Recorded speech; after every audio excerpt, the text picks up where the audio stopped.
Thank you. Good afternoon, members, and welcome to this Overview and Scrutiny Board meeting. And can I extend a warm welcome to any members of the public that may be watching this meeting online. Now, before we actually start the meeting, I'd just like to pay tribute to Sir David Amys, who, following Friday's tragic events, I thought it would be appropriate if we would just have a moment of reflection in memory of Sir David. So if you wouldn't mind, if you could kindly stand and we'll have a minute's silent tribute to him.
Okay, thank you, members.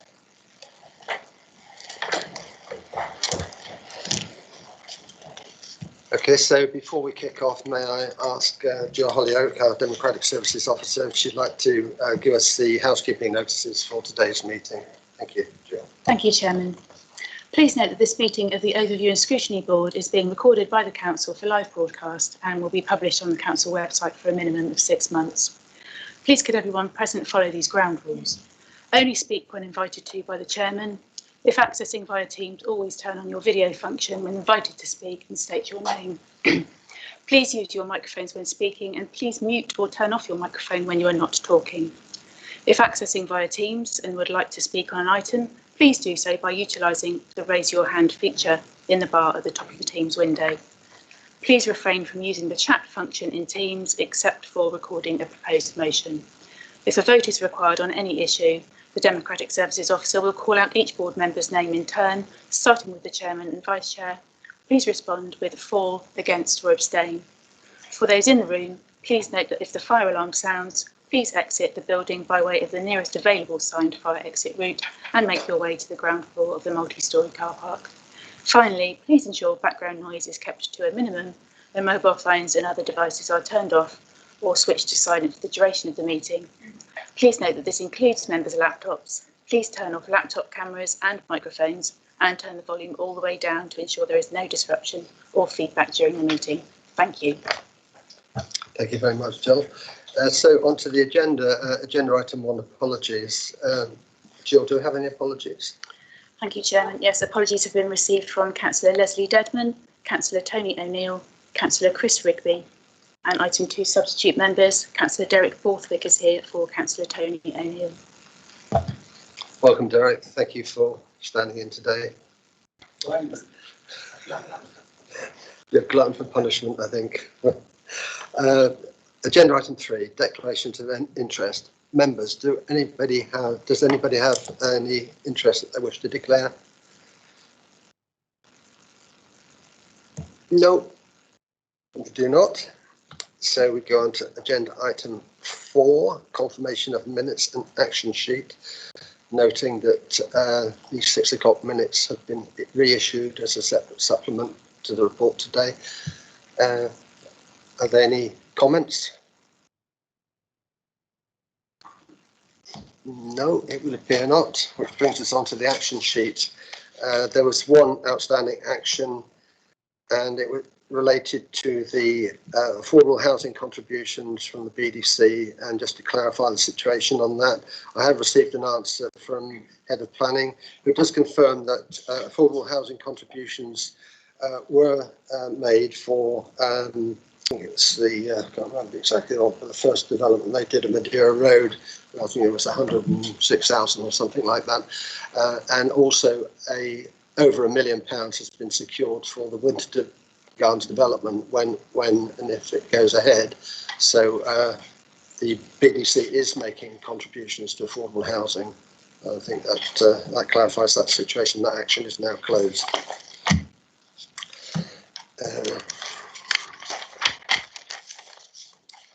Agenda item 5, public issues. Are there any public issues, Jill, please? There are no public issues for the 2 p.m. session, Chair. Thank you very much. So agenda item 6, scrutiny of transformation related cabinet reports, and we've got three reports coming through. The first is on the estates and accommodation pool civic space. We were then followed by organisational design, implementation progress, and then thirdly the Smart Place Programme Futures Fund, funding of gigabyte fibre and smart places resources. For each report, I believe the leader of the council, Councillor Drew Mellor, will be introducing these reports. Without any further delay, can I welcome the leader of the council, Councillor Drew Mellor, to the meeting. Hello, Drew. And could I ask you to introduce the first of those reports? Thank you.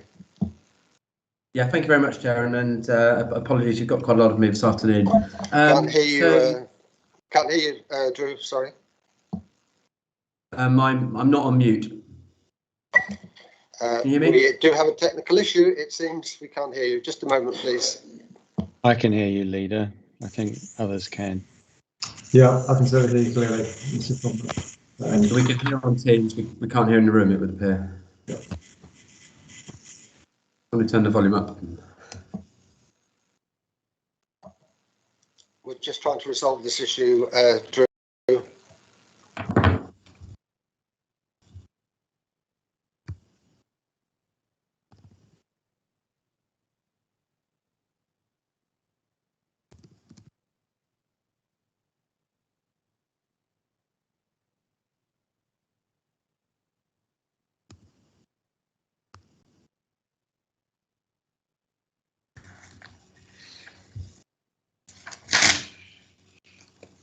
We'll try again, Drew. Yeah, absolutely. Chair, can you hear me? Still can't hear you. Sorry. Okay. Try again.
Yeah, just to let you know, Drew, that Teams, but we're not hearing it on the hub in the room at the moment. Should we try again? Do you want me to try again and speak? Can you? Yes, we can now hear you. Thank you. Sorry about that. Not at all. And thank you, Chair. Okay, so quite a few items that I present today. First one of these is the Estates and Accommodation project, particularly in relation to the Paul Civic building.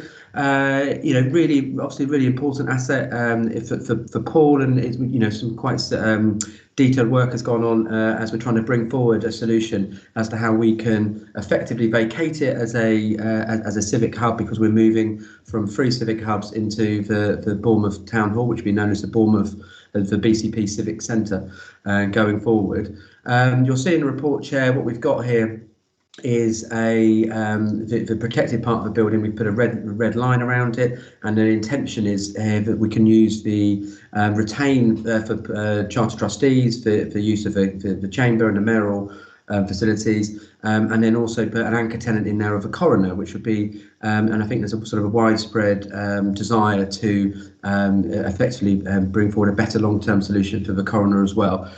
We've been committed that this is an important building. We're not looking to sell it. So having a community benefit and an asset will be very much part of our plans. I think the coroner being in there does do that. The retention of the space for the charter trustees delivers that as well, really. So very happy to take any questions, Chair. I believe there's been a number of different members, working parties, both from charter trustees and also a wider BCP Civic Centre working party, which I know at least briefly has discussed the pool facilities as well. So, Chair, perhaps I'll leave it there and happy to take any questions. We've obviously got the budget which is set in the report, and also then just to reflect that then the council will be able to be making a decision because of the level of budget and our financial regulations. Thank you, Chair. Yeah, thank you very much, Leader. Members, Councillor Earl, thank you. Thank you, Chair. I have 3 questions really around this new paper. I do think it's a good use of the space. I think having the coroner service in there makes sense. But just to try and get some clarity on 3 areas. I think the first thing is the coexistence of essentially 4 bodies, so charter trustees, mayoralty, coroner service and BCP. Obviously, the coroner's service runs 2 courts a day, and they often run 3 times a day at peak periods. And I'm just wondering about if there is any overrunning issues and how that will be managed, particularly because the mayoralty has quite a lot of scheduled events in normal times, like regalia talks, anything that they might be doing. And I just wanted to ask how that will be best managed. Secondly, this is due to be completed at the end of 2022. What I wanted to ask is will the mayor making take place in 2022 as usual? And then are there any alternative arrangements for the mayoralty whilst the works are going on? So whether they would be relocated somewhere or it would be working from home, I don't know, just to get an idea of that. And the last point is the 17.5% contingency, which sort of screams uncalculated risk, and it's a little bit worrying. So what I wanted to ask is, because this is around severing the services and essentially creating 2 different building ecosystems which are independent of one another, is there any possibility of speeding up our decision making on the other side of the building to try and reduce that cost and take away some of that uncertainty? Because it's quite a high amount, and I think it, at this stage I can see why it's in there, but I think that it could be a lot lower and there could be a real cost saving if that's done in line with the other building at the same time. Thank you. Yeah, thank you, Leader. Thank you very much. Councillor Earl, perhaps just your third question, I just missed the first few seconds of it. So could you just repeat the start of your third question, and I'll come in from the beginning. Thank you. Yeah, of course. Oh, is that okay? It's just about the 17.5% contingency on the change to the accommodation. Cool. Yeah, I've got that. Yeah. Okay. Thank you. Thank you very much for the questions, and I'm glad you're pleased with the outcome, the hopeful outcome regarding the coroners and the mayoralty, etc. So I mean, I think it's fair to say, and sorry, I should have said also the significant amount, if not all of the legwork on this has been done by Matty Rowdsep, who is also joining us now as well. So Matty can come in and give further detailed answers. In the first instance, we've got a building that currently is really underutilised, and there is a real opportunity to try and intensify some of that utilisation of space. So it's a good thing if there is to some extent further demand, but that demand's got to be managed, isn't it? Effectively. So the aspirations, we've obviously had quite detailed discussions with the coroner service. Bluntly, it's a booking system, and Matthew can talk in any further detail about it. So it will need to be managed. You're absolutely right. We're dealing with things that are, one, on the coroner's side, slightly unpredictable. but also on the civic side, fundamentally important, and things that can't be rescheduled a lot of the time as well. So I hear your concern as effectively a booking system there as well. I do know there have been some, in terms of the mayor making in the end of 2022 piece. I do know there have been some outline discussions and thinking, if the project is at that stage, which we hope it will be, to make alternate provision. I'm not entirely sure how in what level of detail we can talk about that, so I will defer to Matty to bring that, but I know those discussions are being had. And you're right, effectively, in terms of your third point, in terms of understanding what the other side of a building, that it would be more efficient to do everything together. What we're trying to do with that, Councillor, is we've asked our urban regeneration company, Future Places, to have a look at the whole site effectively and come forward with some suggestions. What we didn't want to do was to rush in and presume a solution. So they're having a look at the site. They're experts in this area. They're looking at a number of possibilities there. So it's more about getting what's right than what's rushed. But I completely concur. As soon as we've got some clarity about what we should be driving forward with, I think that's exactly what we should try and do. Matty, Mr. Alsett, is there anything you'd like to add that I haven't given enough justice to? Thanks, Leader, and good afternoon, members. In relation to managing conflicts, it was perhaps at the heart of our original discussions about which functions would best sit next to each other, that not only is the site a good fit for the coroner's service, predominantly their work takes place in the day, and the events that take place under the mayoralty would more likely than not be more likely to be in the evening. So it will take a little bit of balancing, and we'll obviously, until we're using the building, it's a little bit premature to know whether there'll be any particular pressure points. But as the leader said, adopting a well-planned kind of booking system, and most of the coroner's work is well known significantly ahead, then we can hopefully smooth out any issues that might otherwise arise. But the main thing is there that the two functions are perhaps as complementary as we might have found from two functions that we would wish to locate in the building. In relation to the mayor making, I believe that takes place at the beginning of the year. We're already assuming that can take place there before we need possession of the building.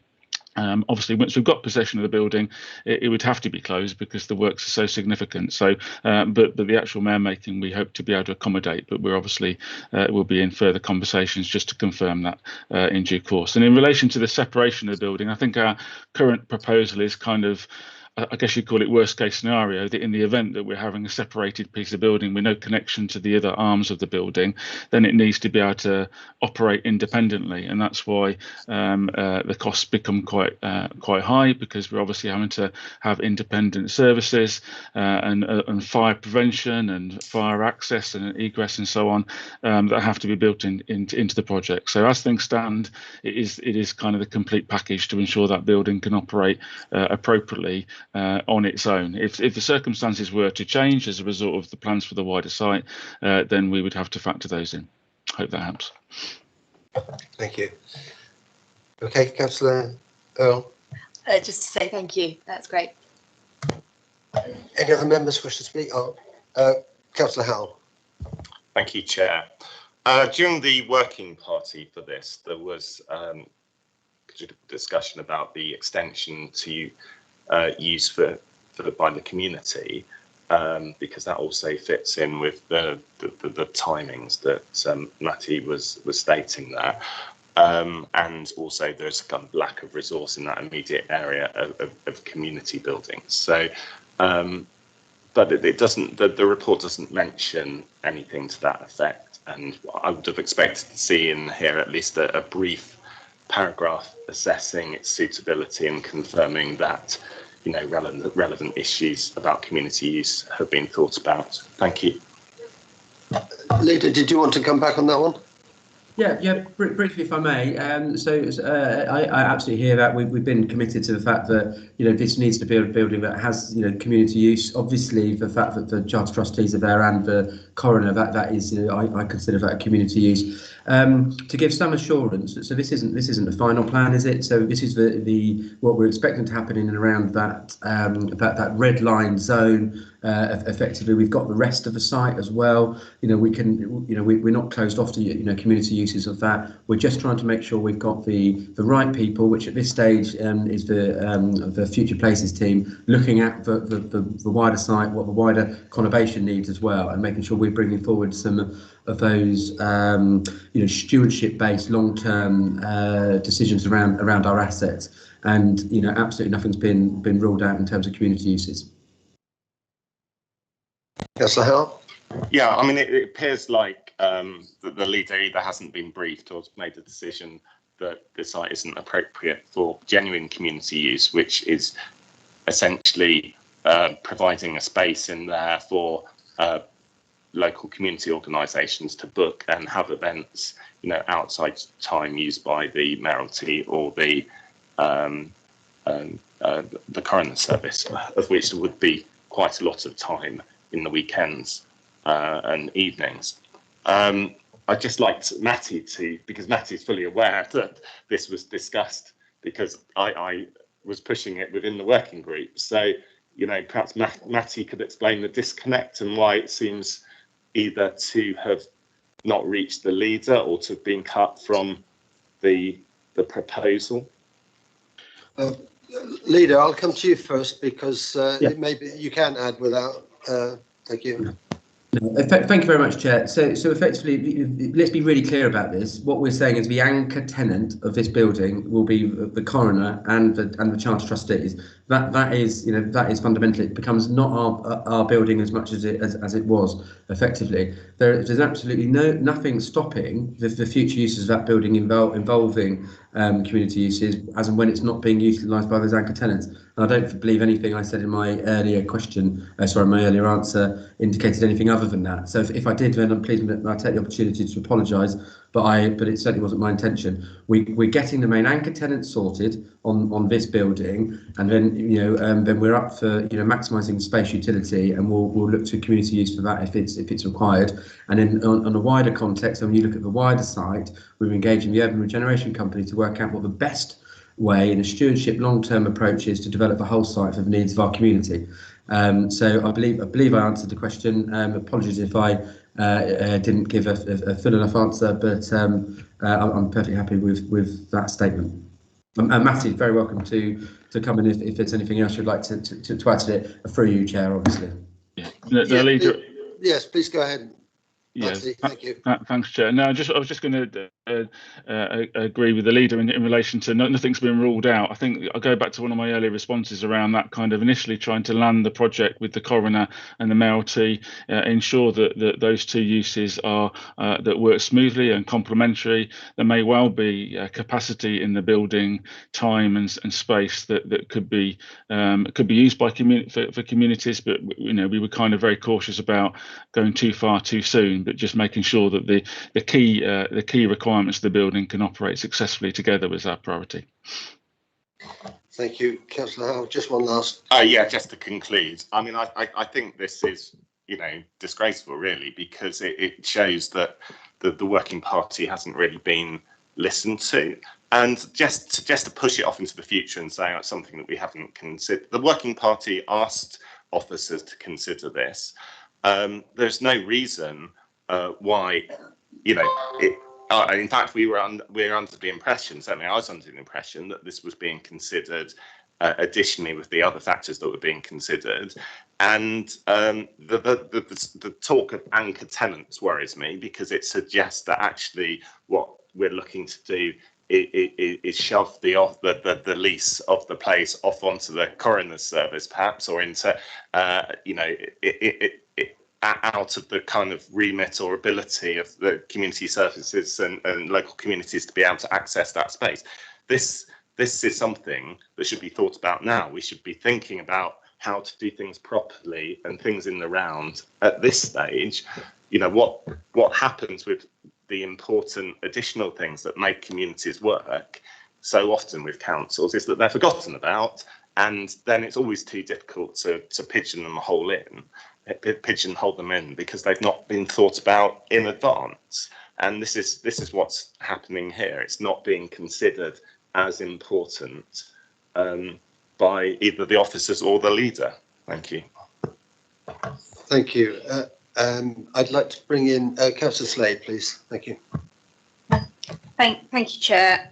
I too am really worried about that, particularly when it's quite clear in the plans that we've got that there are meeting rooms, and those meeting rooms, there's absolutely no reason why those meeting rooms couldn't be booked. And we've had Agenda 21 and Win on Waste and all sorts of organisations that have used this space at the convenience of the council when it fits in with our diary. And I think to make a commitment to include community space in what is the civic building of the town is wholly appropriate. What I'm wanting to understand is, obviously we're looking later on at the work of the Urban Regeneration Company, and you've made reference to the fact that they're looking at the wider use of the building.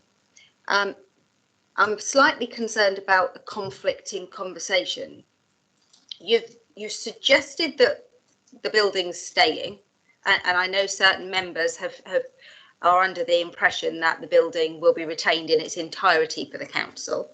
Yet the paper uses the term disposal of the civic centre, which suggests that it may not be retained in its entirety. And the Urban Regeneration Company's work programme talks about the site for housing, also talks about the site for a hotel. Now, either way, that doesn't sound like the priority of the Urban Regeneration Company is to create rooms for the community to use in this location. And to me, I actually feel quite strongly that all of the uses of the community, including the coroner, should be in this civic area so that the rest of the space can be thought of more flexibly and not have to be factoring in other things. So can you help me understand what your understanding is of the options that might be available for the rest of the sites? The other bit I'm interested in is the listing of the building. I note it was only listed in 2019, which surprises me because I thought it had been listed a lot earlier. But is the whole of the building listed? And if the whole of the building is listed, if this only happened in 2019, and I realise that this was probably pre-BCP, so maybe Julian or Matty can help, surely a conversation happened with the listing office that said that this building, it may well not be something that the council, future council, may wish to retain. And what conversations have happened with the listing office about the potential for the wider site? And if the building is listed in its entirety and the whole of the shell has to be retained, I've noticed there's some talk about moving from gas to electric, but I can't see an awful lot about, covering the inside of the building with solar panels and things like that, or green roofs. It would be good to see something around that. And my final point is around the decision-making process. In the recommendations, I noticed that it's approving delegation to the chief executive in conjunction with the leader, and I wonder whether it might be appropriate for it to be in conjunction with the leader and the mayor, bearing in mind that it's a civic building for Paul. I wonder if I have your comments on that before I potentially come up with a recommendation. Thank you. Thank you, Leader. 3 points, please. Thank you. Yeah, absolutely. On the first one, I'm not going to apologise again. I can't be any clearer. How many times do I need to say we want to maximise space utility and retain for community use? I'll say it again. I think that's unfounded. What it refers to disposal as a civic centre, it will not be the Paul Civic Centre because we're moving to one BCP civic centre, which is something which was agreed from the previous administration and this current administration. It will not be sold as long as I'm the leader of the council. It will not be sold or disposed of while I'm the leader of the council. I don't know how much more clearly. I'll get a tattoo of that if you want. I've said it a number of times now.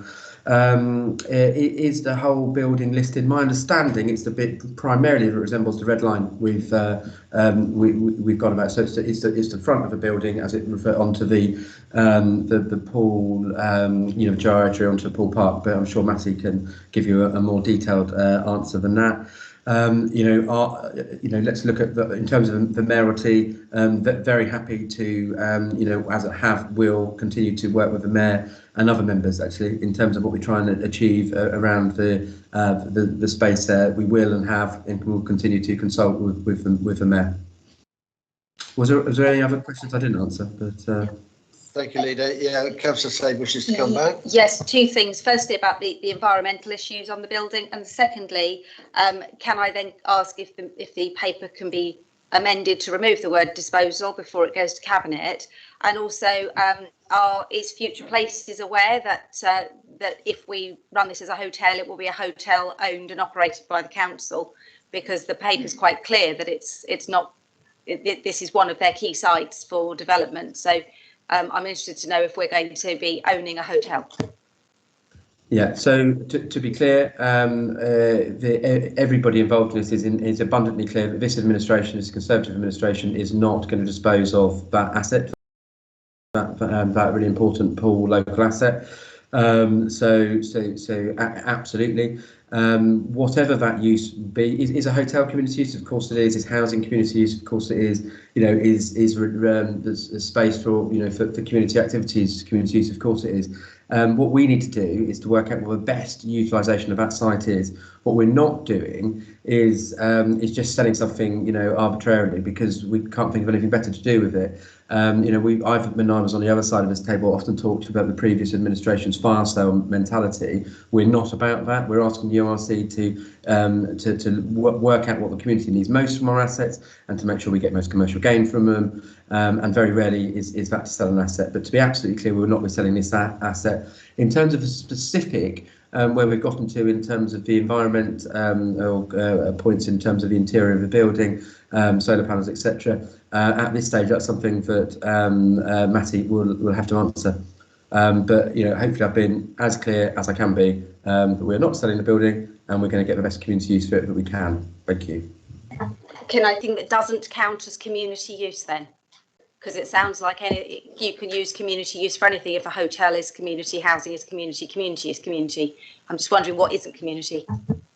Well, selling it off, certainly would be a benefit of the community, and that's something we're not going to do. Of course, the things listed above are of community benefit. What we need to do is look at the whole area, and work out what the right things to do are for the for each site. For long term, it'd be really useful to. I know you've got some work on the URC later, but the term stewardship is really important, because it's not about accelerated development. It's not about chucking a load of flats on car parks. It's about building a place. And to build a place, it's all about working out what the right use of facilities are at the right time. Across the conurbation, do we have enough quality hotels? No, we don't. Do we need more? Yes, we do. Do we have enough housing? No, we don't. Do we need more? Yes, we do. Do we have enough community facilities? No, we don't. Do we need more? Yes, we do. So, these are all quite genuinely community use assets. And I'd refer to Matty about the internal internal specification point. Thank you, Leader. In relation to the energy requirements of the slice itself, that will be based on a electrical heating solution. Obviously, we have to create that independent heating solution for the slice, because we don't necessarily know what that future use of the wider site will look like. It may be possible, as that becomes clearer, that we could introduce the concept of solar that might be able to support the power of the site, but that will be determined by the decisions that the leaders mentioned yet to be made. So in the short term, it would be electrical heating, not gas. Gas would be very difficult and expensive to bring to that part of the building. Electric makes the most sense. I'd also point out that the solar that's already on top of the car park on the wider site, it will stay there for the time being until, again, we know what the future of the site is. But we are looking at alternative locations that could be moved to if it needed to be moved. It's just to ensure that we retain that kind of solar energy generation. Thank you. Okay, thank you very much. I do have, I'm aware that Councillor Hadley, who's on the Teams meeting, wants to come in, and I just want to let you know that I have got sight of this, but I'm going to let the members on the committee have their voices first. Councillor Cox. Thank you, Mr. Chair. It's only a relatively small technical point. And I noticed that the recommendation to the council is to approve the budget, which is on in Appendix 2. If you care to look at Appendix 2, it seems to be incomplete or an earlier version, because you've got at the bottom there a build total of £4 million with no detail whatsoever, despite the fact that there's a lot of detail in terms of the £1 million expenditure. And then it gives a subtotal of £5 million. Well, a subtotal usually means that there's going to be a total somewhere, so I'm not quite sure where the total is. So I just wanted to clarify, is this the final version of Appendix 2? And if it is, I think it's incorrect. Thank you. Leader. Sorry, can't hear you. Do apologise. Happy to defer to Matty in terms of the wider piece. I think the level of details there in terms of 1.07 million, but Matty will give you a fuller answer. Yeah, thank you, Chair. The total is 1.074 million. I did notice just a while ago that there's some additional numbers at the bottom of that come from a wider piece of work around the estates and accommodation project. So that the number is, as is referred to in the report, 1.074 million. All right. Okay. Do you want to? So that Appendix 2 needs to be adjusted, presumably, before it goes to council. Yeah, I'm very happy to take that on. Thank you. Thank you very much. Councillor Gabriel. Well, thanks, Chair. Just to say, I just really welcome this report. I think it's a really good use of public facilities, and I think the detail in the report is a credit to the officers concerned. I've particularly been involved with buildings that are joint use, and understand the importance of getting the detail in there early, which this report has done. So I think it should be hats off to everyone concerned. And I do understand the comments regarding community use, but I think we just need to understand there's probably a different method of that happening now. I think those community groups are probably going to the charter trustees to make those bookings for those rooms, and rather through the council. So I think that the rooms are still going to be there available for bookings, but through a different method. But well done to everyone concerned. This will be great. It's just the correct place, I think, for a coroner's report. Yes, thank you. Councillor Howe.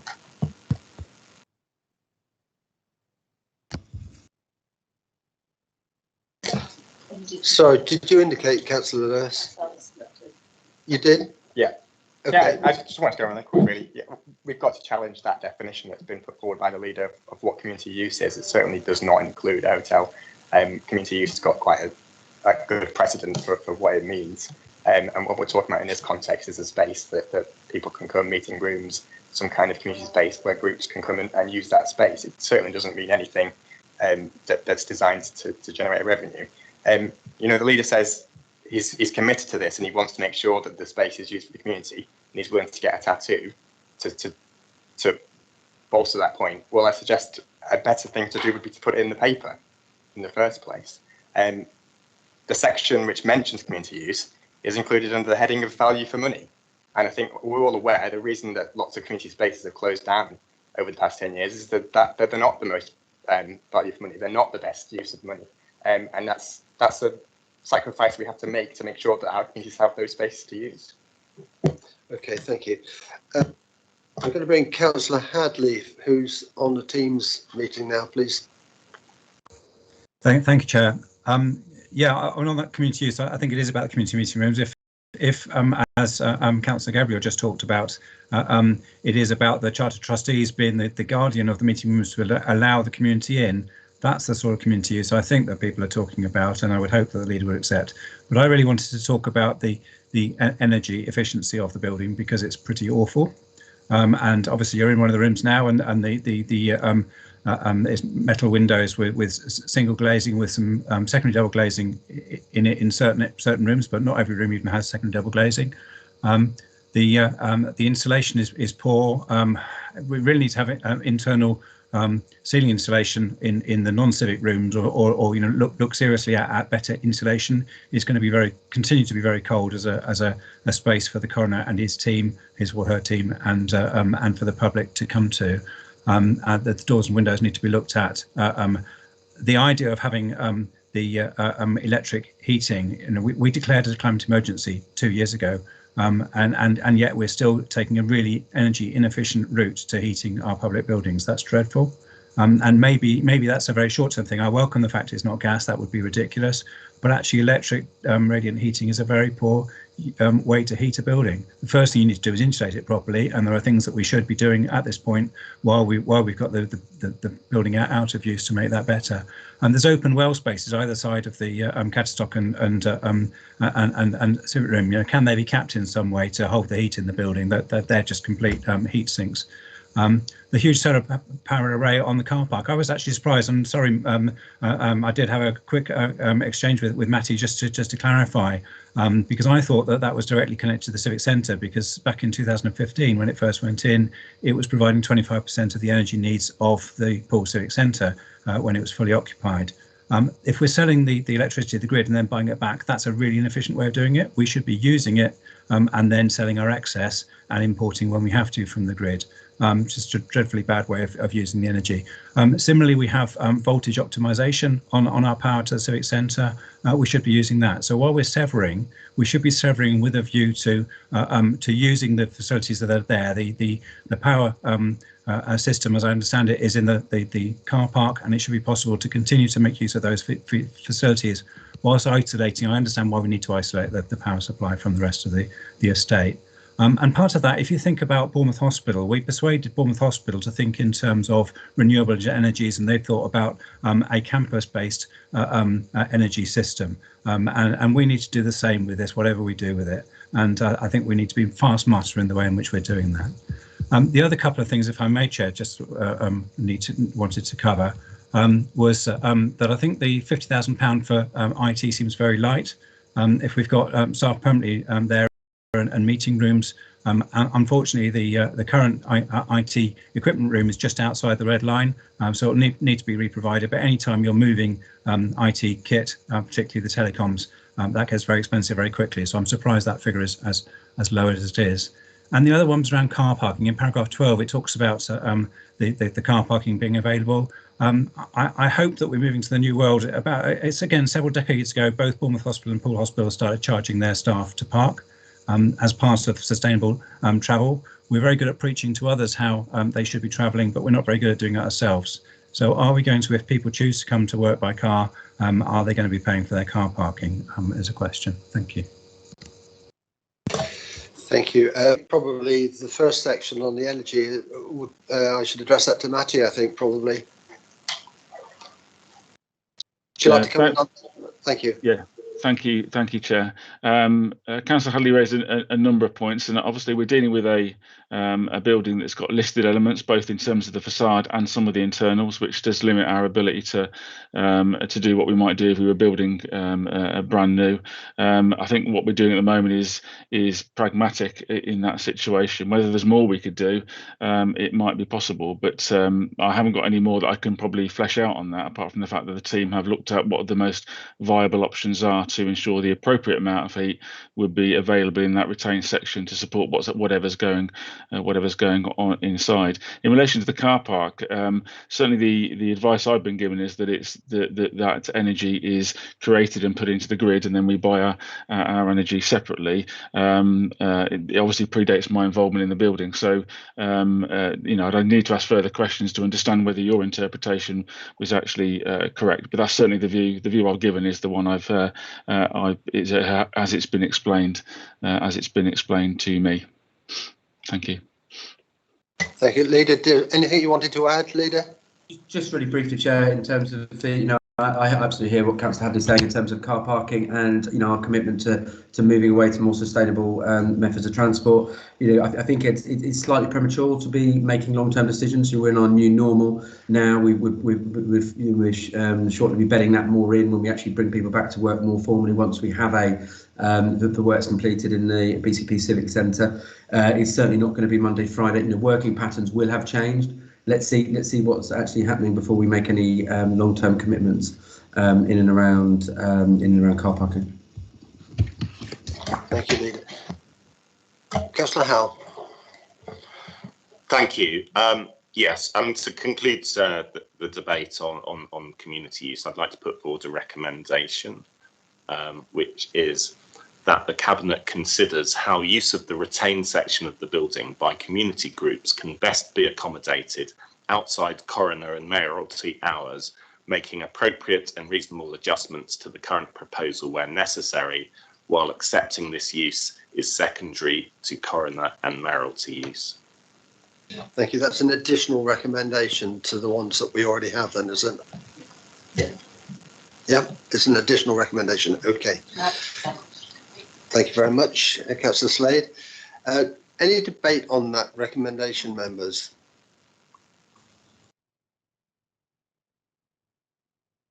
No. Yeah. Sorry. I won't read it again, but I'll ask because I don't have it in front of me. Sure. That the Cabinet considers how to that the Cabinet considers how use of the retained section of the building by community groups can best be accommodated outside coroner and mayoralty hours, making appropriate and reasonable adjustments to the current proposal where necessary, while accepting this use is secondary to coroner and mayoralty use. Thank you. Thank you very much. Before we go to the vote on that, I would like to make a few comments because from what you've said in that recommendation, it really sort of reflects in my mind what the leader has already said, in that, those other issues have yet to be decided. He said that that's open. The decision surely is that, we've got to go ahead and get the coroner's office, which actually is really desperately does need to move from its current location. And we obviously need to house the mayoral facilities in Poole. That needs to be done. It needs to be done fairly quickly. So these recommendations do put that process in train. And the rest of the building, the output, all of those issues will have to come back to council at some point for agreement. Nobody has discounted any of the building in terms of community use. I've not heard anybody says that no other part of the building will be used for community use. In fact, the opposite has been stated by the leader, that it will be, is open for consideration. Having said all of that, there is nothing wrong with the recommendation that you made, and I would be in favour of agreeing with it. So, having said that, I'm going to put this to the vote. Yeah, sure. Yeah, go ahead. Yeah, I'd just like to make the point is that if you just go ahead and think about it later, it may be that there are certain issues with the configuration of the building that would limit the ability for it to be used as community use. Now, if those things were thought about at the start, there maybe need some simple adjustments that could be done at this stage in order to sort that out. But by just ignoring it for the moment and then saying we'll deal with it later, some things might happen in the process of delivery, but then can't be altered very easily in order to solve those problems. Okay, thank you, Councillor Hill. Okay, so let's put this additional recommendation to the vote. Those in favour?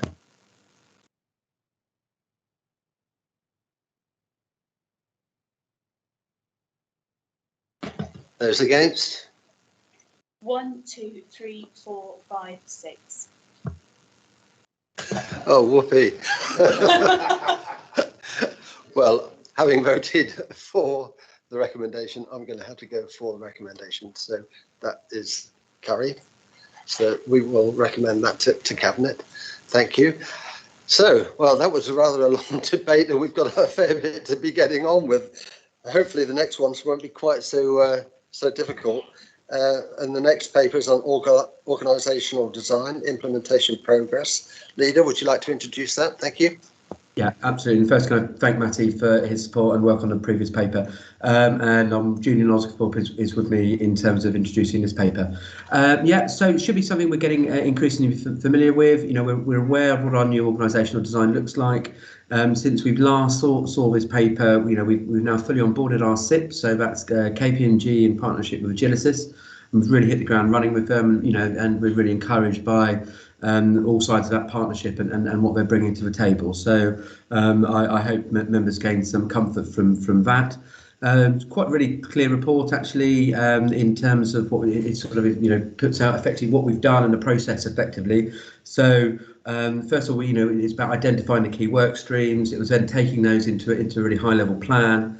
And one really core part of this, which we've done early, is that whole development of the suite of core technology capabilities that we've had to do. And it's been a really interesting piece of work where it looks at, you know, every bit of technology we're using at the moment, every program, which do we need to, you know, change quite quickly, and which, you know, we can carry on with. And it really slims down that architecture. So that's been a really useful piece of work to do at the beginning. All of these projects, you know, start with a visioning phase in terms of what we're expecting or want to get out of the work streams, and I believe it is 11D in the paper talks about the 8 you know, work streams there, and every one of those we've started that, you know, we started in every one of those eight work streams. Last thing probably to say, it's sort of a reflection of the fact that, you know, our children's improvement plan is really fundamental to where we are as a council at the moment. So we brought forward the adoption, design and data mitigation work for that single social care case management system. So we're fast tracking that because we need to, bluntly. So yeah, in summary, we've onboarded our SIP. It's going very well. We started the projects, you know, they're moving forward. It won't be easy. It won't be overnight, but the project is up and running. The last thing for me, Chair, is to say we were going to put it in the report, but technically it's not something we need to put into decision report. Was the fact that I will be and I'm absolutely committed to bringing forward a cross-party members working group, and I'll move that ball forward prior to cabinet next Wednesday. Because, you know, transformation absolutely is something that we need the whole membership to engage in. Best way to do that is through a politically balanced working group. So we're looking forward to group leaders to suggest people on that shortly. So, Chair, yeah, we started. Very happy to take questions. Probably best actually in everybody's benefit if I defer to Julian immediately with your blessing, Chair, to anything else he would like to add to that introduction. Yeah, please go ahead, Mr. Osgood. Thank you. No, thank you, Chair, and thank you, Leader. I think the only point I would like to make is that as we move forward with the programme, we are going to see different work streams moving at different pace, becoming very visible at different times. And if I give a specific example of what I mean by that, I expect us to start seeing new technology improvements in service delivery in the customer space, in the customer services space, over the next 12 months, whereas the design and implementation of the finance and HR systems are likely to come towards the back end of the programme.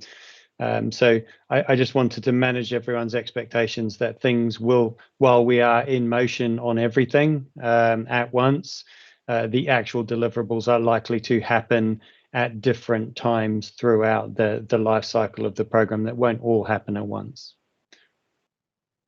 Yeah, thank you very much. So, members, who'd like to kick off? I don't mean that literally. Councillor Cox. Thank you, Chair. It's really, I'm not sure there's any questions in here, but I'll start. Clearly, paragraph 4 is very important. You know, it actually stresses that it's absolutely fundamental. This model is absolutely fundamental to delivering the £44 million worth of efficiency savings that we need. But I'm concerned about the lack of progress, frankly, because we're now over 2 years into this term of people's office, and the only milestone I can think that we've achieved is appointing a consultant. And by the way, that's a consultant that's just recently been criticised by the watchdog for untruthful defence, issuing untruthful defences. So when we're dragging the auditors in, auditing on governance about their misdemeanours, we should be watching who else we're contracting with as consultants. But so I have to say, I suppose I want to ask is, has the last 2 years, or at least the last year, been wasted? Because we don't seem to have made very much progress. And paragraph 13 clearly talks about, this model, this progress is as expected. Well, if this is as expected, then it's not very good. And so I think we have to acknowledge this was a 4-year program, and in one of the tables you've got there, it talks about years 0 to 4. It doesn't actually talk about which year it's actually happening, but it's clearly we're at ground zero now, and so we've wasted the last 4 years.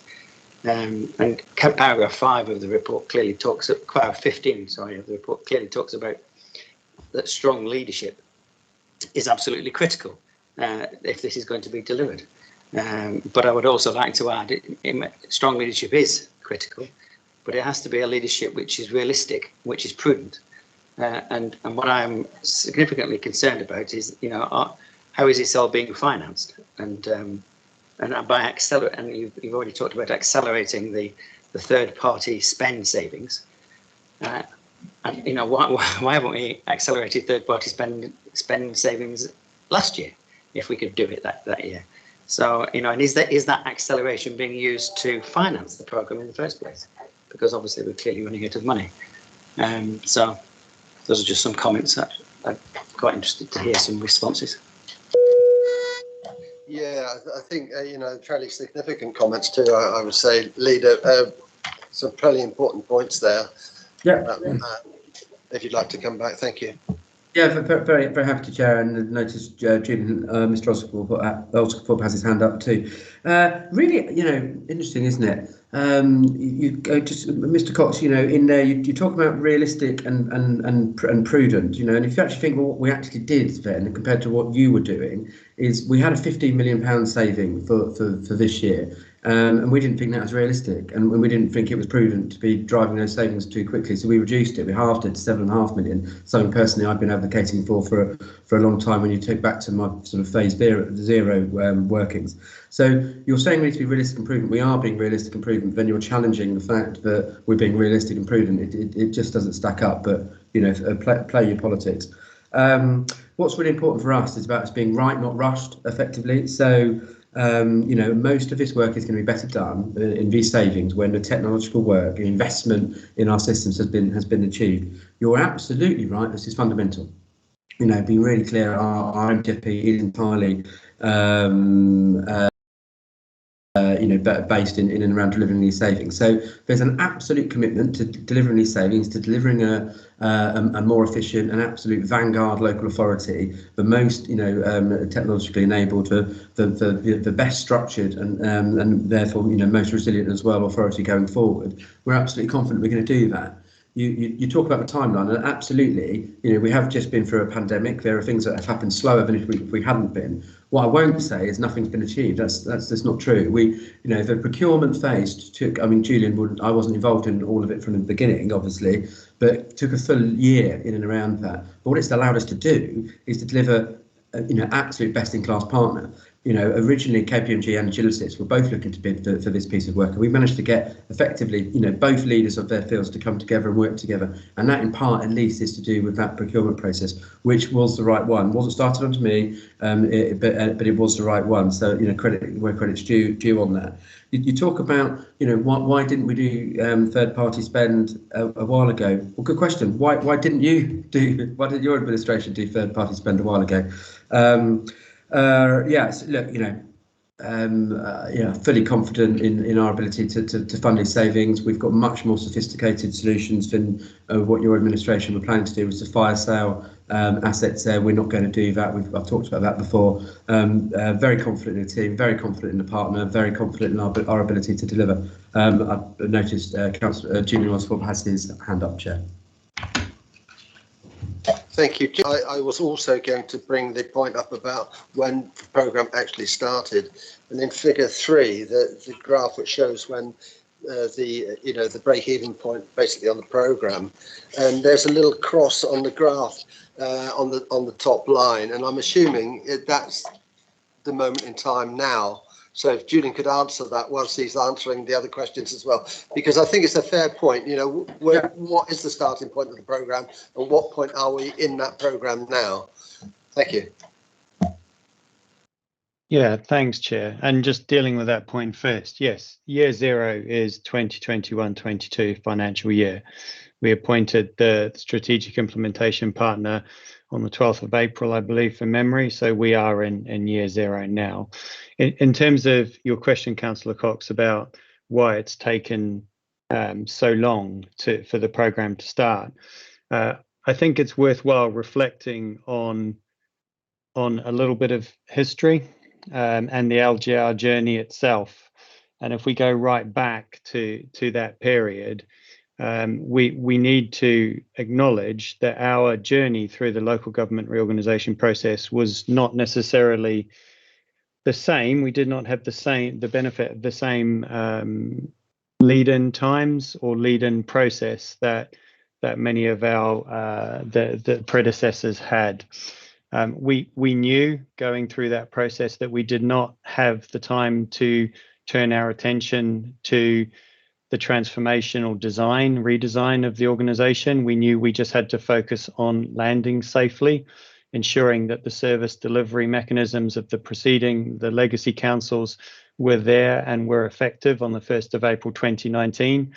And then we turned our attention to what the art of the possible was, what our ambition was in terms of fundamentally transforming BCP Council and living the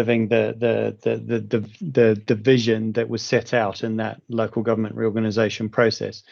It was that design which then led to the November 2019 Cabinet report, which proposed the organisational design and the operating model and set out the high-level cost-benefit analysis of, if you do this, then this is what you can expect. In November 2019, Cabinet adopted that model, and they also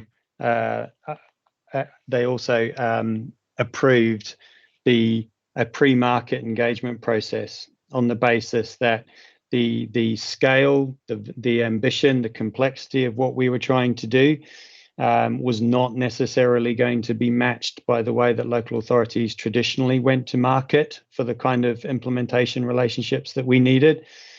We undertook that pre-market engagement process just as the pandemic was hitting. We undertook it successfully. We had great input from a range of different technology and implementation providers, and that led to the Cabinet and Council reports in June and July 2020. And it was only at that point that Cabinet and Council approved the implementation plan and the procurement process, which the leader has just referred to. So I don't believe we have wasted time. I believe we have moved as far and as fast as we could practically see, as far and as fast as was prudent, given the scale and complexity and the ambition that the programme involves. And while I would very much have wished to be maybe 3 to 6 months further on, that is the impact of the pandemic, as the leader has just outlined. So I think, all things considered, given the journey and the complexity, which was, as Graham Farrant has said, it was the most rushed, most complex piece of local government reorganisation since 1974. Given the impact of the pandemic, given the fact that we set out in November 2019 a vision for the future of this local authority that is unmatched unparalleled anywhere in the UK in the public sector at this stage, then I think we have moved as far and as fast as was prudent and appropriate to get to this point. Thank you very much. Councillor Cox. Thank you, Mr. Chair and Leader. It's Councillor Cox, not Mr. Cox, for you, if you don't mind. I completely appreciate the local government reorganisation is complex. It's full of complexities, and I completely understand Gillian Oscarthorpe's comments about how long these things take. And these things do take time. You know, any reorganisation of an organisation this size will take time, and has to be done carefully and has to be done prudently. So I have to say, the leader decides to criticise us in his response, saying that on the one hand we're not ambitious enough, and on the other hand he's cutting the savings targets by half. So if that's not double speak, I don't know what is. But this, to be honest, it's completely irrelevant whether it's 7.5 million this year or it's 50 million this year. What's relevant is how much is it actually delivered. And certainly what I'm hearing on the ground is that, you know, the administration is struggling. It's not even, it's backed about 2.5 million of that 7.5 million, and it's struggling to get the other bit. And the other bit is absolutely fundamental, as we will find out from the MTFP later on. So, you know, I'm certainly not trying to play politics. What I'm trying to point out is the fact that this is taking too long. We don't have the resources to hang about, and in my opinion, spending a year on a procurement plan to appoint KPMG is far too much. Leader, did you want to come back? Yeah, it probably should, Chair, if I may. Just to call out some of the, you know, the oddities that Cox has put forward. You know, you talk about it's irrelevant whether it's 7.5 million or 15 million. Well, one, you know, go and tell that to your previous colleague, you know, Councillor Allison, who's been saying we're going too fast and too hard of this, and we need to take care of, you know, the staff. We're doing what is even though that was what the Unity Alliance signed up to do. You know, you also said the year, you know, procurement process was too long. Well, the reason I gave credit to the, you know, and said it's not my, I think that process was right. It's delivered what we needed it to do. Nothing to do with me. It was to do with your previous leader. So, you know, the fact that it took a year wasn't to do with me. It was to do with you. So you literally, you know, talking around in circles. You know, it's irrelevant between whether it's 7.5 million or 15 million, but then it's absolutely fundamental that it's 15 million in terms of the MTFP. No, we're fully aware of how to, you know, manage council's finances. We've already got a good record of doing that in the 1 year we've been in administration, and we're going to do this right, you know, effectively. And, you know, we're not going to rush savings, but we are absolutely, you know, ambitious about delivering them. We're long-term ambitious about delivering them, and we're not going to be short-termist about it. So I completely and utterly disagree with nearly everything you said, just for the record.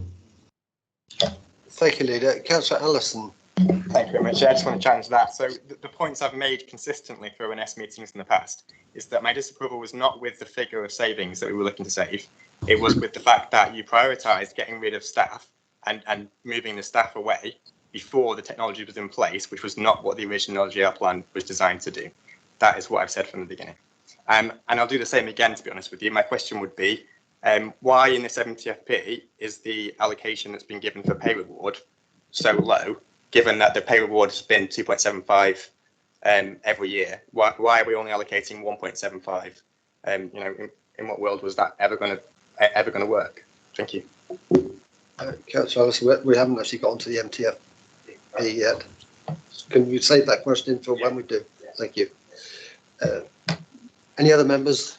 Can I respond to that, Chair? Briefly? Sorry, yeah, please, Leader. Yeah.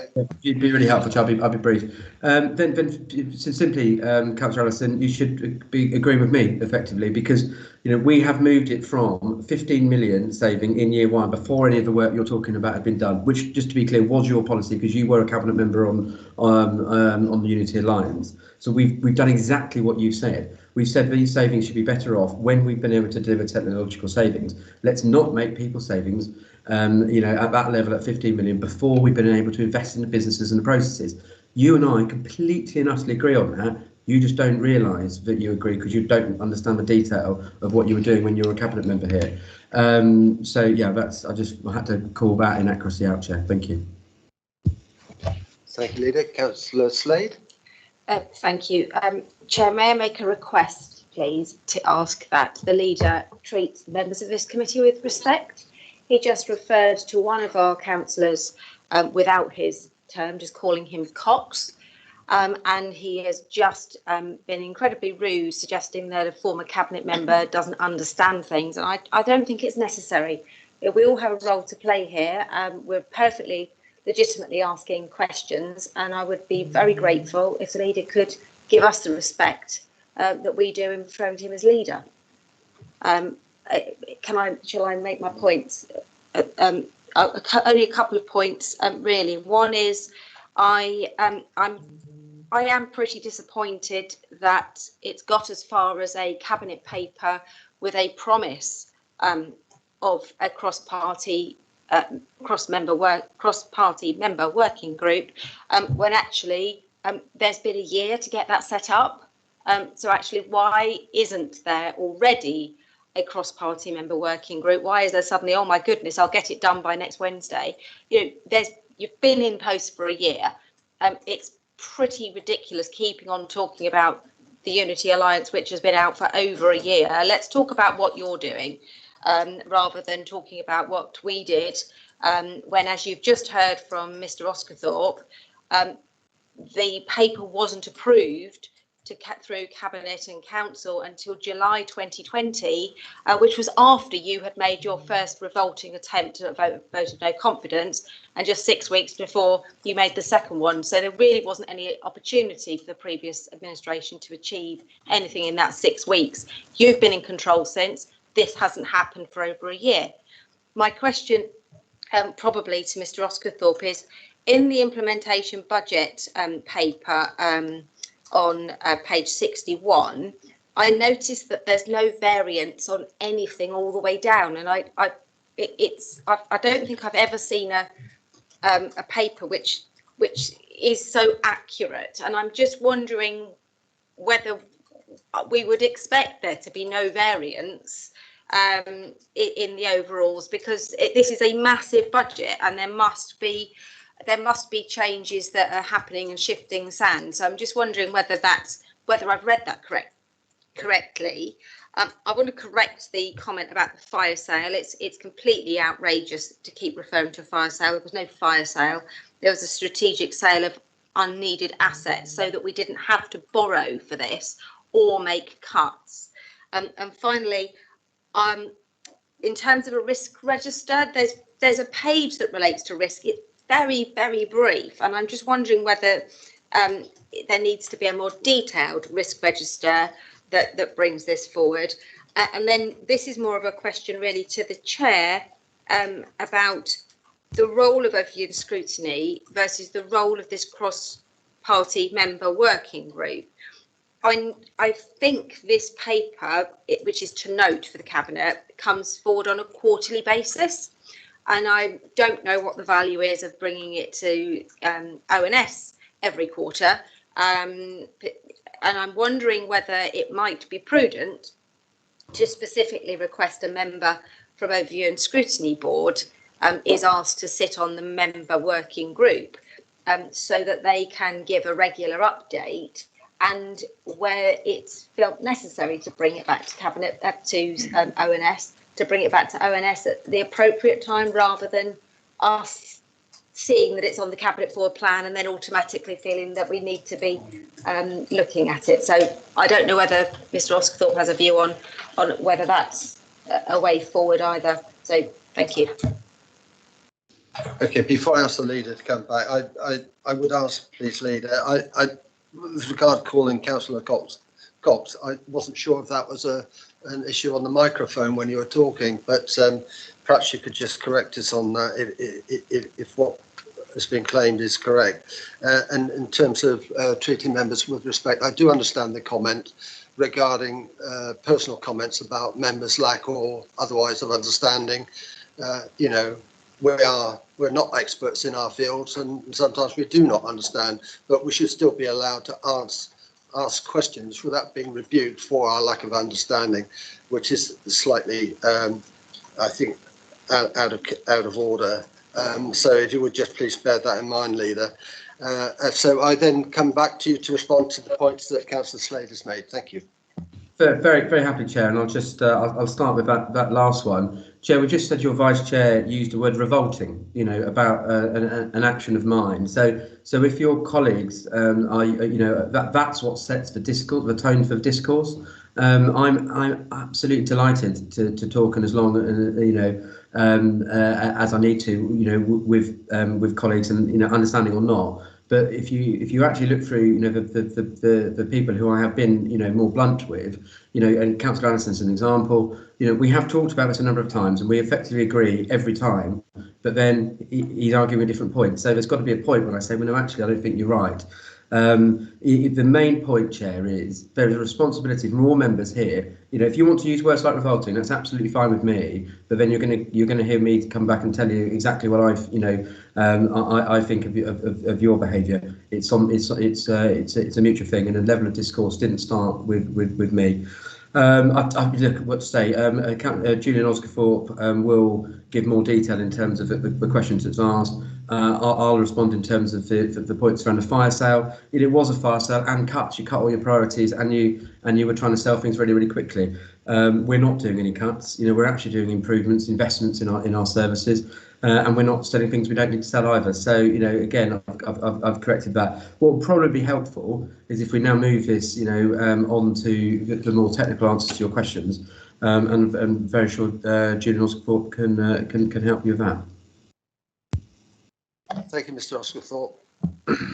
Thank you, Chair. Councillor Slade, I think I picked up two questions. The first was around the budget. You're absolutely right. There are no variances. There are two reasons for that, only one of which I can claim any credit for. The first is we are trying really hard to make sure that the work streams and the work packages that we approve are within the affordability caps that we anticipated when we set the budget in June and July 2020. Notwithstanding that, the real reason I suspect is that we are so early in the program's life cycle. And I will be surprised that if we can keep the level of variances within individual budget lines as stable as they appear today. Having said that, we are very clear that we are managing the program to a budget, and therefore, while individual work streams and lines may vary over time, we intend to keep the overall program budget in line with as it is set. The one caveat to that I would make is that I would draw members' attention back to that cabinet paper in June 2020, where there was a significant sum excluded from the budget as we have it approved today in respect of data and insight, and we do anticipate having to come back at some point and seek additional funding once we're clear on the extent to which the ambition for the council, the organisation around data and insight, can be matched by the technical platforms that are out there.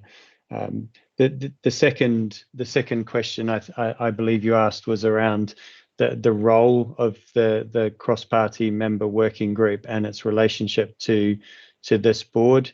I believe it makes it clear in the paper that cross-party member working group will not have any delegations to it. Therefore, there is no constitutional crossover because there is no constitutional delegation being granted to that working group. And therefore, I would anticipate that the role of the Scrutiny Board as it currently operates would remain unchanged. Notwithstanding that, and it's only for me to comment from an officer perspective because the delegation is not to me to constitute that cross-party member working group. I see no reason why it wouldn't be helpful to have a member on scrutiny on that group, but it will be for the leader to take that decision. I would suggest having taken advice from the monitoring officer as to whether that's appropriate. Thank you. Yeah, from my perspective on that last point, the transformation programme is so important to the future of this council. I wouldn't want to just say we should have somebody on the working group, and then when they think that there's a need to bring it back to this board, this committee, my view is that we should, as a committee, maintain an overview on the programme. It would be, I believe, beneficial for a member of this committee to be on that working group, if that would be possible. But that would, as Julian has said, that's for the leader to decide. But yeah, it's something I think we need to take a view on and look at it in detail as and when we believe it's necessary as a committee. And that would be my preference on that. Are there any other members that want to talk? Councillor Howe, thank you. Thank you, Chair. I'd just like to build on a couple of points that members have already talked about. But in terms of transformation generally, I have misgivings about a lot of what's been going on, really. I mean, 2 years to me, it seems to me that we've had 2 years where officers have been given the freedom to develop the model and work it forward, and that's largely been unscrutinised. And you know, it's come to a point now where it's being put into practice, and the proper scrutiny needs to take place on a regular basis. And we just are not being given enough information in the report as it stands at the moment to be able to do that. You know, the diagram under point 7 is potentially useful as one of the information sources going forwards, but presumably the green cross on there indicates where we are at the moment. In terms of investments, there's not even a green cross on the bottom line. This is in terms of benefits. You know, we need. It would be very helpful to have that coming forward, properly filled out as we get the future briefings in the future, and also we need to understand more about what the targets are and whether those targets have been met. And has been said that we need a proper risk register, because the risks set out in Appendix 5, you know, on one sheet of paper, with no assessment about the level of those risks, whether they actually exist, you know, how they're being dealt with or compensated against. You know, we're really not getting any information here to be able to scrutinise this process properly. So I would seek assurance from the leader and the lead officer that we are going to get that information in the future in a way that we can properly assess whether transformation is on track, and where it is going off course in any way. You know, what steps are being taken in order to bring it back onto course. The second part of my question or point relates to paragraph 15, which Councillor Cox has already talked about a little, but it does. The second sentence there says that there is an absolutely critical need for very strong leadership within the council as we push the transformation of our service delivery models and staffing structures very hard in order to identify and realise the savings.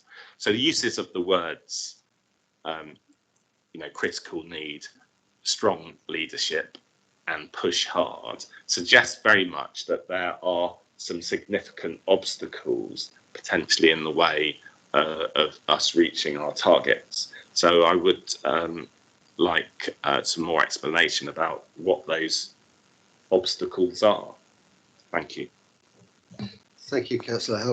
Before I ask you to come in on that, leader, I share some of Councillor Howe's view here, particularly in terms of programme oversight and how each of the individual projects within the programme are being conducted. You know, what their budgets are, how they're performing, are they time bounded program plans that integrate with the overall project plan that we can get visibility of, so we can actually see for ourselves what's involved and whether we're on track. A fairly substantial project management function, but nevertheless, this is the biggest undertaking the council is engaged with at the moment, and I think it's not unreasonable that we should have a fully integrated project management plan to go along with it so that we can review it. And I think we mentioned this when we had our last look at the overview and scrutiny meeting, when we did a bit of a dive into the transformation process. And I think I have to say, it is nice to see this very top level programme plan in the report, and I'm assuming that that's a sort of a first step towards a more detailed project plan. So as I say, we can look at the individual work streams as well. But in terms of paragraph 15, which Councillor Howard, I actually have the same question. It is a kind of a flag that there are some issues that you want to make sure that we have got the strong leadership, because that sort of indicates to me there's some really tough times ahead, and the leader's got to be absolutely resolute in making sure that the programme is carried forward. So with that, could I invite the leader to comment, and then perhaps Mr. Osgothorpe would like to come in afterwards. Thank you. Yeah, very happy to, Chair, and I completely agree in terms of the importance, and also the landing on that, all member governance, that we need to get to. Just take a step back here. We Councillor Howard talked about 2 years. Officers have been given free rein to do this. I disagree, but I think the 2 years comment is interesting. That does span both administrations, but really positively, this is something that we've both supported in terms. There is cross-party approval for this transformation process. We're moving to have a cross-party working party, immediately, and we've just agreed. Well, you guys have just agreed that would like to retain this quarterly overview and scrutiny. That's a pretty robust governance framework, and it's a pretty good position to start from in terms of to both sides of this both administrations have agreed we want to do this. That's a good place to start from.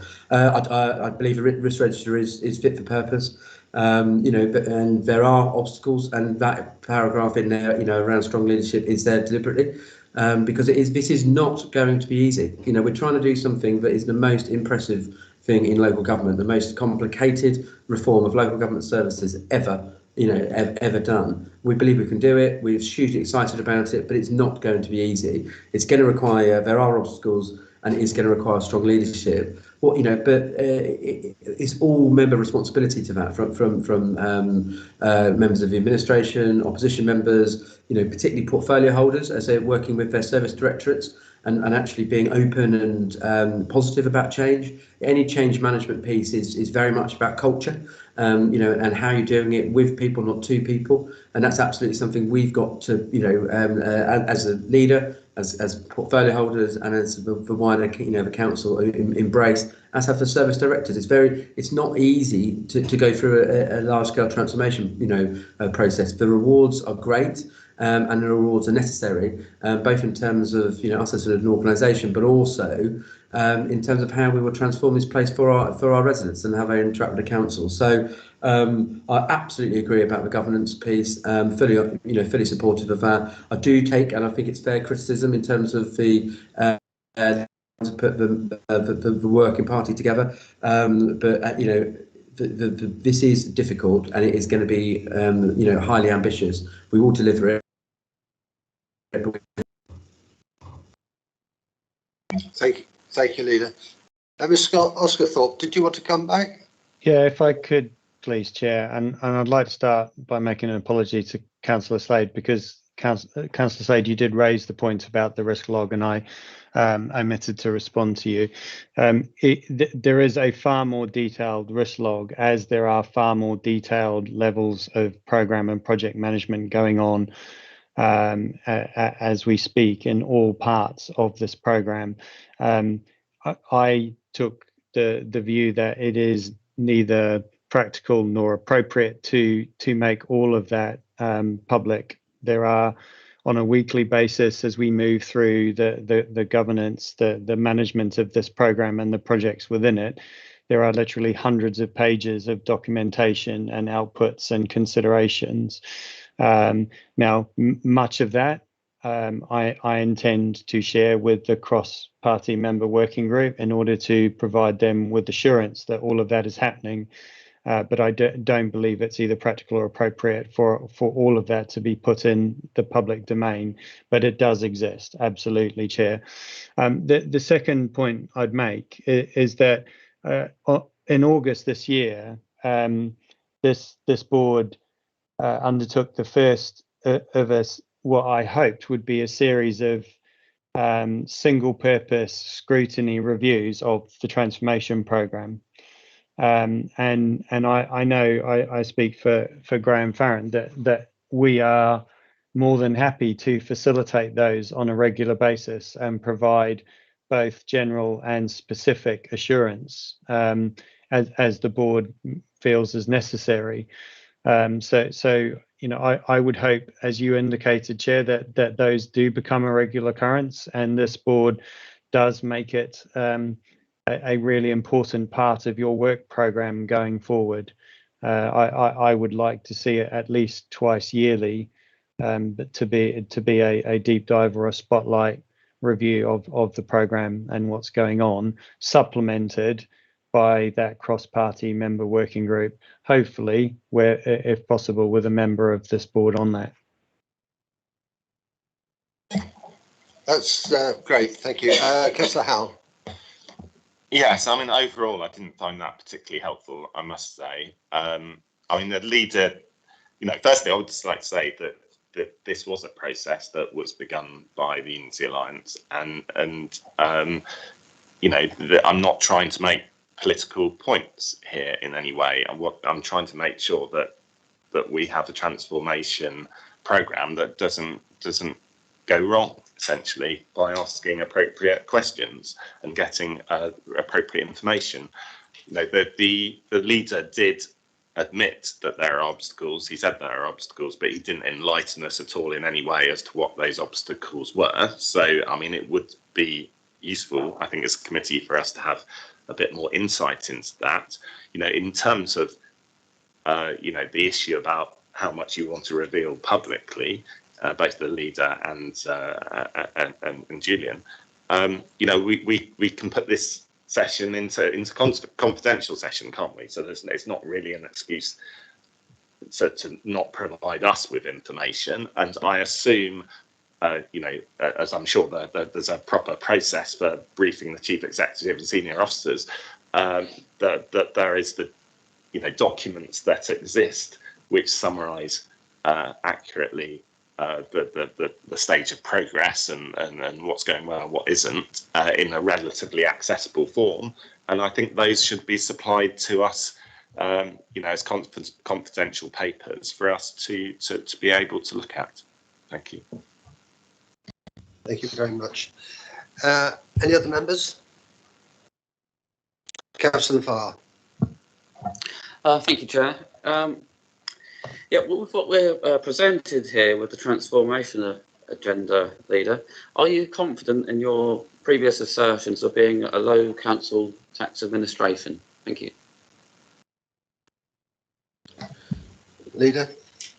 If I may, Chair, yeah, no, thanks for the question. Absolutely, I think that, you know, the points around saying, you know, this, yeah, and Councillor Cox raised it earlier, and he's absolutely right. We're really clear that delivery of this transformation programme is fundamental to our medium-term financial plan. You know, we are absolutely confident that we can savings we need to at the times we need to do it, and bring forward the sources of funding to enable us to do that properly. If we're not, that will have implications, you know, in terms of council tax. But and that's been really committed to for a long time. You know, we will be a high ambition and low council tax administration. That's absolutely what our intention is, and that's what we're absolutely will deliver. Chair, I will just respond briefly, if with your indulgence, to Councillor Howell's point, very briefly, in terms of what is difficult and what is obstacle. Absolutely everything. We no need to go into confidential session. There's nothing that's not being shared. It's, you know, these cultural. I'm talking about culture. I'm talking about people. and talking about change management, it is difficult. It's difficult to be the portfolio holder, sat in front of the service director, and it's difficult for the service director when you're talking about materially changing somebody's service. Moving from a more siloed approach into an enterprise level approach, that is difficult. Change is difficult. We've got to be respectful of that. But how you do that is television. You resource it properly, and then you have strong leadership saying this is what we're going to do and this is why we're going to do it. So that paragraph, that sentence is all about that from my perspective anyway. So hopefully that gives some comfort in terms of no need to move into confidential session, Chair. Thank you very much. I think, sorry. Oh, Mr. Oscar Thorpe. No, Chair. I was trying to turn off the broadcast capabilities notice and put my hand up by mistake. Apologies. Okay. All right, then I think the recommendation was to note the progress that's been made. There's nothing else in the recommendation. So I think we've had a fairly good chat about that. People have had some views about their confidence or otherwise in the programme. From my perspective, we shouldn't forget all of the work that was done prior and leading up to LGR and shortly afterwards. The amount of work which would have formed part of this transformation programme in terms of shared service in particular, there was a massive amount of work that has been carried out, which does contribute to this process. So I don't think we should forget that. And thanks for the reassurance about the project details and project plans for the other work streams, Mr. Oscarthorpe.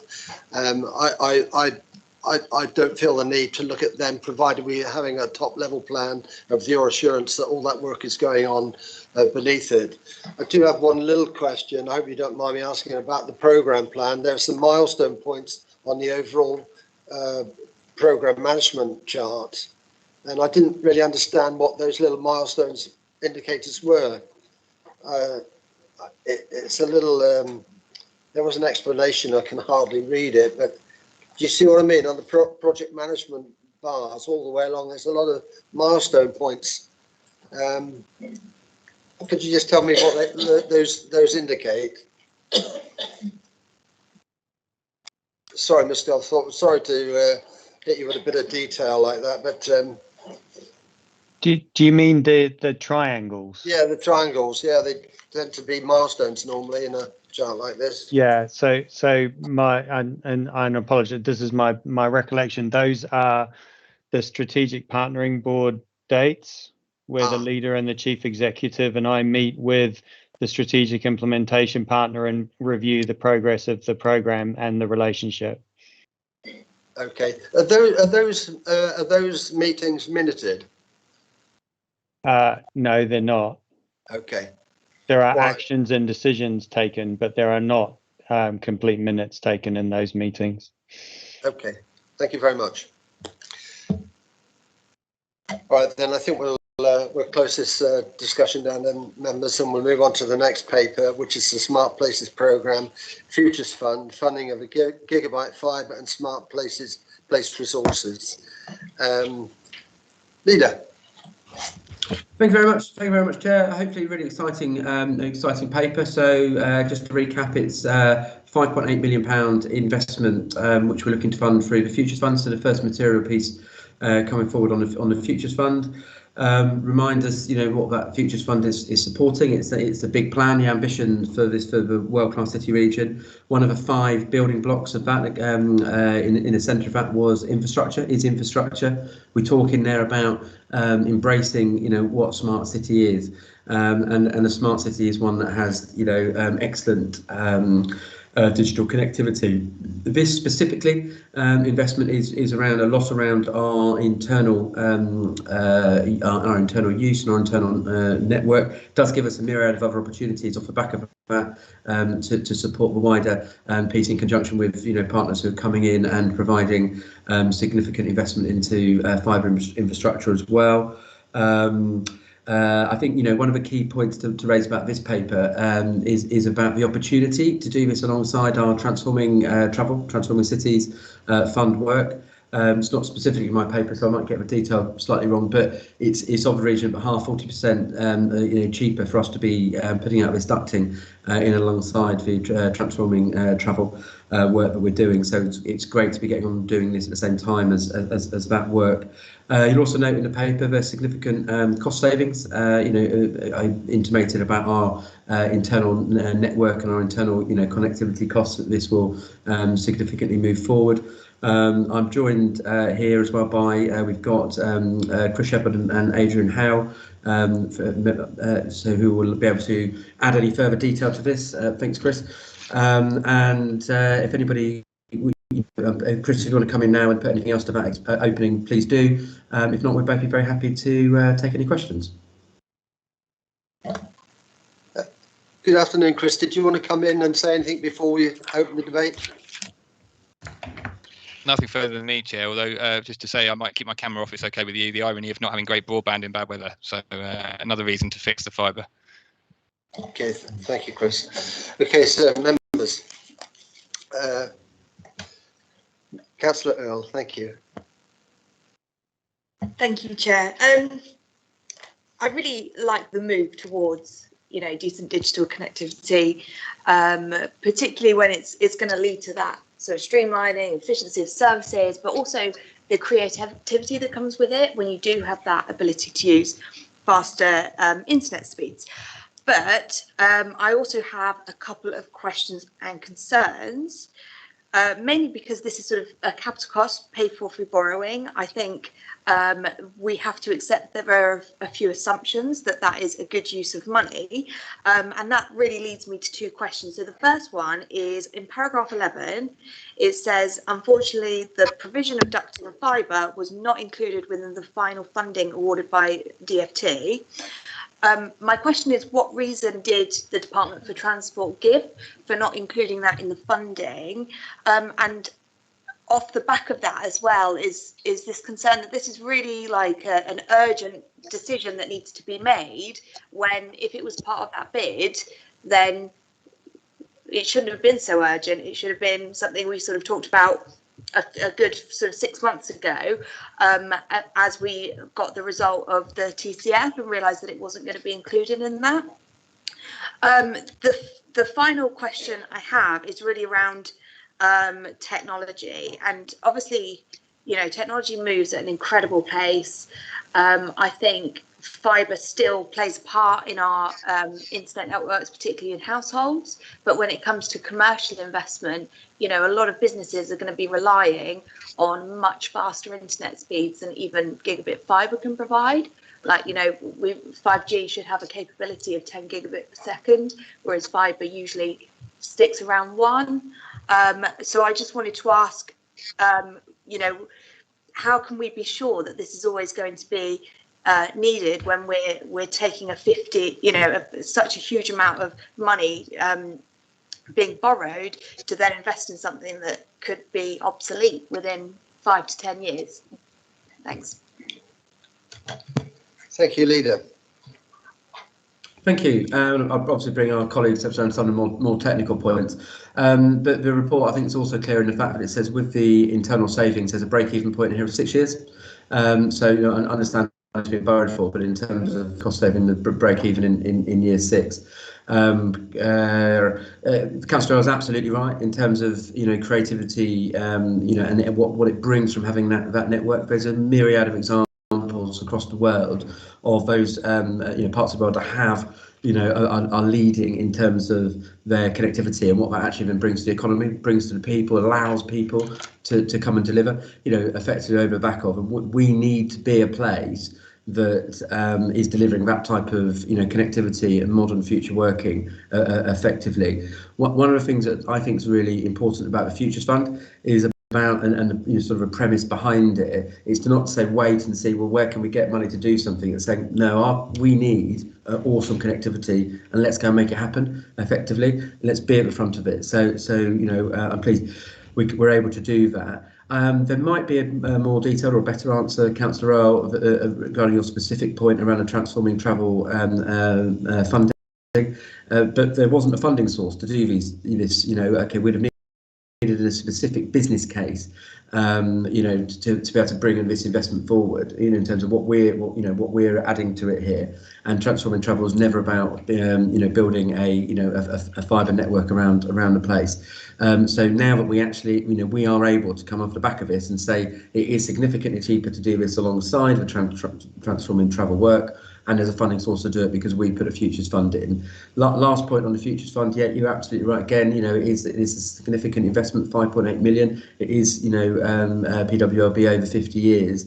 You know, we've been quite clear, or at least I hope I've been clear, at calling, you know, we've got an LGR dividend really, which is funding the futures fund. So we're delivering over £40 million a year of revenue savings. A small part of that then goes and funds the futures fund, which enables us to, you know, jump in and make these types of projects happen in a way we wouldn't have been able to before.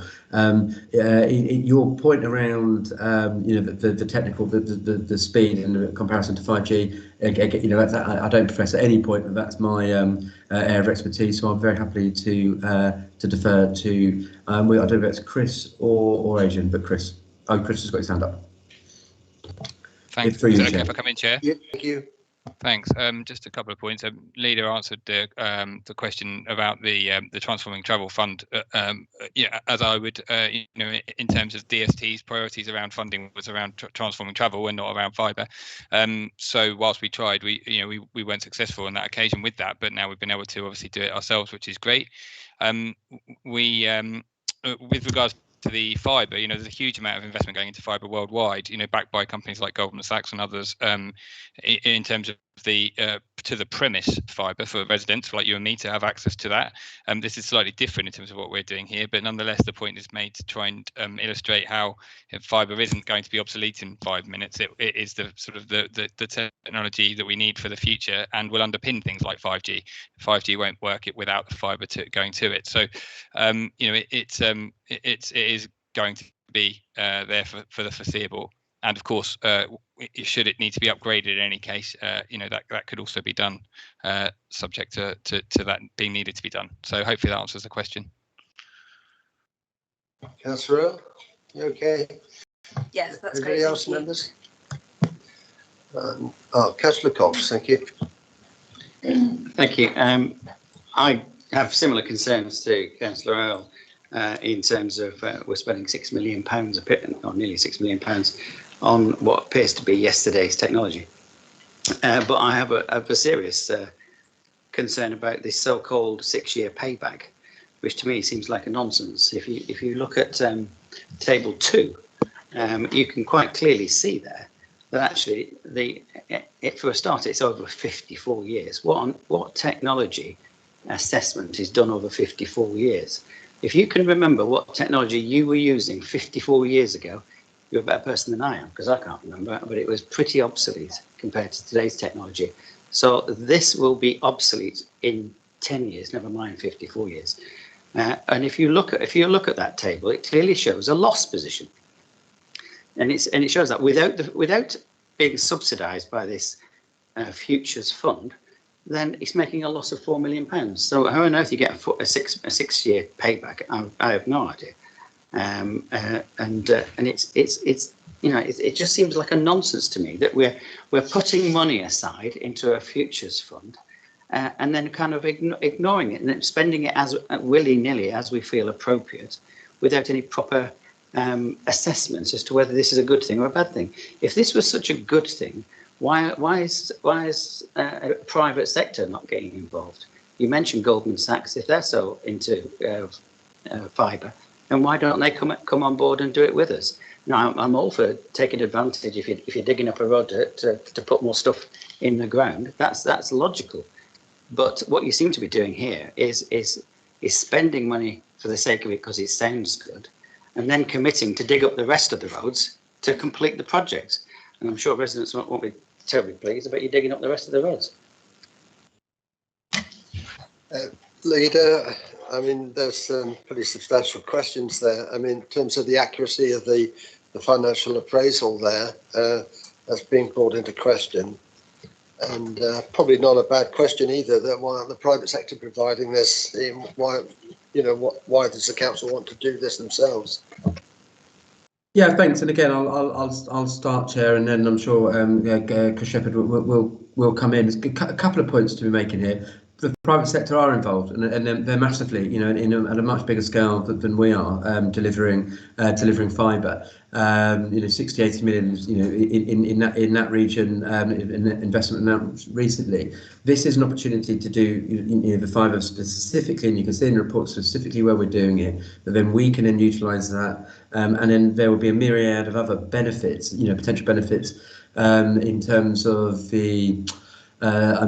Chris talked about the stack concept that we're doing effectively, that we will be able to then leverage the back off, and it's exactly the type of things that Councillor Earl was talking about. You create that opportunity for everybody to be able to have high connectivity. So the private sector are involved. We're doing something that works in terms of our area and is underpinned by massive internal savings on our own connectivity costs, and then that gives us the opportunity to be in control of our own network as well, which we're already seeing actually. And Phil will talk more eloquently than I would about it. Benefits of actually being in control of our own 5G network, that we are. Anecdotally, copper has been laid, and that's 30 plus years ago, and that's still being used. I think there's a relatively sort of simple point here really, and it's a choice, isn't it? Then effectively we are deciding that we want to be an administration that gets on with stuff and backs stuff and does stuff, and takes a long-term view on effectively what our area needs. You can make a case for not doing something. I'd much rather make a case for doing something. And the people who are concerned about their roads being dug up, we've got many more people, including Chris Shepherd, whose broadband isn't working as well as we would need it to be a forward-leading economy. People want good quality broadband, and the amount of work we're doing with the community, but also with the business community, you have to deliver the infrastructure for a world-class city, and that's absolutely what we're going to do. So you disagree with the Futures Fund, that's great, that's absolutely fine. But we're going to back it. We found a way to fund it through the LGR dividend, and we're going to deliver it. So there is a year 6 payback in terms of the Futures Fund's already budgeted. We've got the savings we will be getting. So in year 6, it's clear in the report, how that's gotten at. And we've been very transparent about it. It pays back in 6 years, and we're very proud to be doing it. And we feel it needs to be done. Do you want to come back, Councillor Cox? Well, only as far as you've not disagreed really with anything I've said. You're making a loss. It's being funded. The loss is being funded effectively by a pot of cash you put in there. I think you mentioned from the LGR dividend. Well, the LGR dividend should be there to support, basically a reorganisation of the council, rather than putting extra broadband, which should be a private sector investment. It shouldn't be the councils investing in this area. And nobody wants good connectivity more than me, I can assure you, because I'm always screaming at my computer. But this does not seem like a very good investment, when clearly it's a loss for the council, but it's been dressed up as a profit and a payback, which is just ridiculous. It's quite clear. Sorry. Chair. Yeah. Okay. Come back then, please, Leader. Yeah. Thank you. It's quite clear. I do disagree with you, because you're saying you wouldn't do this, and we're saying we are doing it because we think it's right. If we waited for everything to have a pure business case, that's effectively when every part of this rollout to have a pure business case. That's when the market will come in and do it. We're saying that this needs to happen, and this area will benefit from it. Even you, Councillor Cox, will benefit. Potentially benefit in terms of having better broadband and shouting at your computer less, because we are going ahead and doing it. There's a time when local authorities should invest in infrastructure before the market will, and this is one. We found a way to do it. That's great. You don't agree with it. That's fine. It's pretty obvious. You wouldn't do this. You wouldn't invest in fibre. We will invest in fibre. You wouldn't invest in the infrastructure required. We will. But the judgment call is politics, isn't it? I'm very happy to stand in front of that. Councillor Edwards, please. Oh, thank you, Chair. I've been got some concerns about this sort of plan of the council doing this gigabyte fibre project when we've got people like City Fibre in conjunction with Virgin have spent, I think, about 35 million already doing a lot of the area around here. And so 5 million is not a lot when you look at the billions that a lot of the other more commercial companies do. So if this is purely for council hubs to use, does that mean it isn't available for other businesses or residents?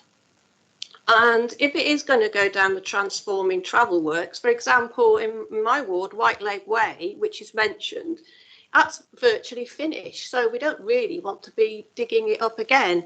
But I don't really understand why we're doing this. I think the money would be better spent elsewhere.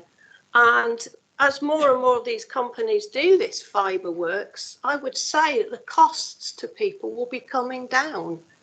And as Councillor Earl has said, and I believe, you know, technology moves so fast that is this going to be, by the time we've got it down there, it may be old technology. And I don't really understand why we're doing it, basically. Thank you. Yeah. Thank you, Leader. Yeah, great. No, absolutely. I think it needs to be clear. So this is for our wide area network, our WAN, you know, council's WAN, not for private individuals. City Fibre, Open Reach, you know, those guys are laying ducting and fibre across the conservation, you know, particularly for residents. And that's, you know, when it works for the market to come in and provide that. We're talking about laying ducting of fibre for our service delivery requirements for that extended smart city piece which we're trying to deliver. So connecting to our buildings. You know, the connectivity required for the transforming travel program, CCTV network, and that, you know, that we have a stated ambition about being a smart place. All of the benefits that come out of that, but we need to deliver, you know, a fibre WAN for us to be able to, you know, deliver that properly. So, you know, I get the concerns, you know, and I share them. We are confident that invest in their infrastructure. History, you know, is littered with examples of places that invest in their infrastructure are the ones that substantially go on further forward and at a quicker pace. The future is around a whole smart place programme, smart cities, effectively, and this enables us to play a part in that. You know, so we're not the first council in the country doing this. Stoke are already, you know, reaping the benefits of doing this. So, you know, we're really pleased that we're doing it, and very happy to stand in front of it. Do you want to come back, Councillor Edwards? Yeah, can I just have we got a partner with this? I know Stoke City are doing this as a smart city, but they've actually got a partnership with it. So, I mean, is this purely us doing this, or are we doing it with someone like Virgin? Leader? Yeah, sorry, I'm just have a 2-year-old crying in the background. We have, we are taking the, we're effectively doing this. Absolutely, we will own what we're doing. This isn't done in partnership. And you know, very happy for Chris or Phil, who's now on the call as well, to answer any further questions. But I hope I've given a clear answer to Councillor Edwards. Yeah, we're doing this on our own. Are you happy, Councillor Edwards? Well, yes. If Phil or sorry, Councillor Broadhead or Chris Shepherd could say any more, that'd be great. Yeah. Mr. Shepherd, would you like to come back in about that? I mean, one of the questions was, will it be available for commercial uses? That's not really been answered clearly. The issue about White Leg Way, have we got to dig it up again now, having spent all those millions on it? And the technology moving faster, and what's the potential for risk to the council in the longer term because of the rapid rate of technology advances? Those are the questions that Councillor Edwards asked. I don't think they've really been clearly answered. So maybe Councillor Broadhead or Mr. Shepherd could answer those specifically. I can come in if that's okay, Chair. I'll try and remember those questions. So from back to front because it's easier. the answer about the technology, I think we've answered that question, or at least I hope we have. You know, there's massive demand for fibre across the world, and as you know, and it will underpin the 5G network. It is, you know, I'm not going to sit here and say it's everlasting, but you know, it's the technology that will enable us to have what we need in terms of connectivity. The question about the road digging up, I'll need to check through the detail of the paper for that precise road, but the intention is to not dig it up again if we can possibly help it. That's the whole point of the TCF joining up. But clearly we need to have a look into that and make sure that we can sort of make sure that if it does cross over to the plan, that we figure out a sensible solution. But as you'll all see, there are areas that will need to be installed that aren't part of the TCS programme. And forgive me, what was the first question? It was about the accessibility of the network for commercial. Oh, to commercial use. Well, it you know, first and foremost, as the leader said, this is our wide area network to support our service delivery going forward. But what I can say is that the confidence that this will generate in the market further to the market's investment already in BCP is significant. So, you know, part of our plan is to continue our conversations with investors and the private sector in terms of future partnerships and opportunities, which of course we'd need to procure if we were going to do that. We are very much involved with having conversations with the likes of City Fibre and Openreach at the moment about their own plans to come here already, but also about how we work in partnership with them. So no, it's not immediately for commercial use, but yes, we are interested in and continue to be interested in speaking to the market about how this will give them more confidence to invest more here. Thank you. So I mean, that's raised an interesting question. That, you know, this investment in our own infrastructure is seen as some way of inducing additional investors from people in the same field. Is that what you're saying? Do you want me to come back on that, Chair or Leader? Is that okay? Yes, please. Yeah. So I wouldn't use the word induce. I would use the word build confidence with.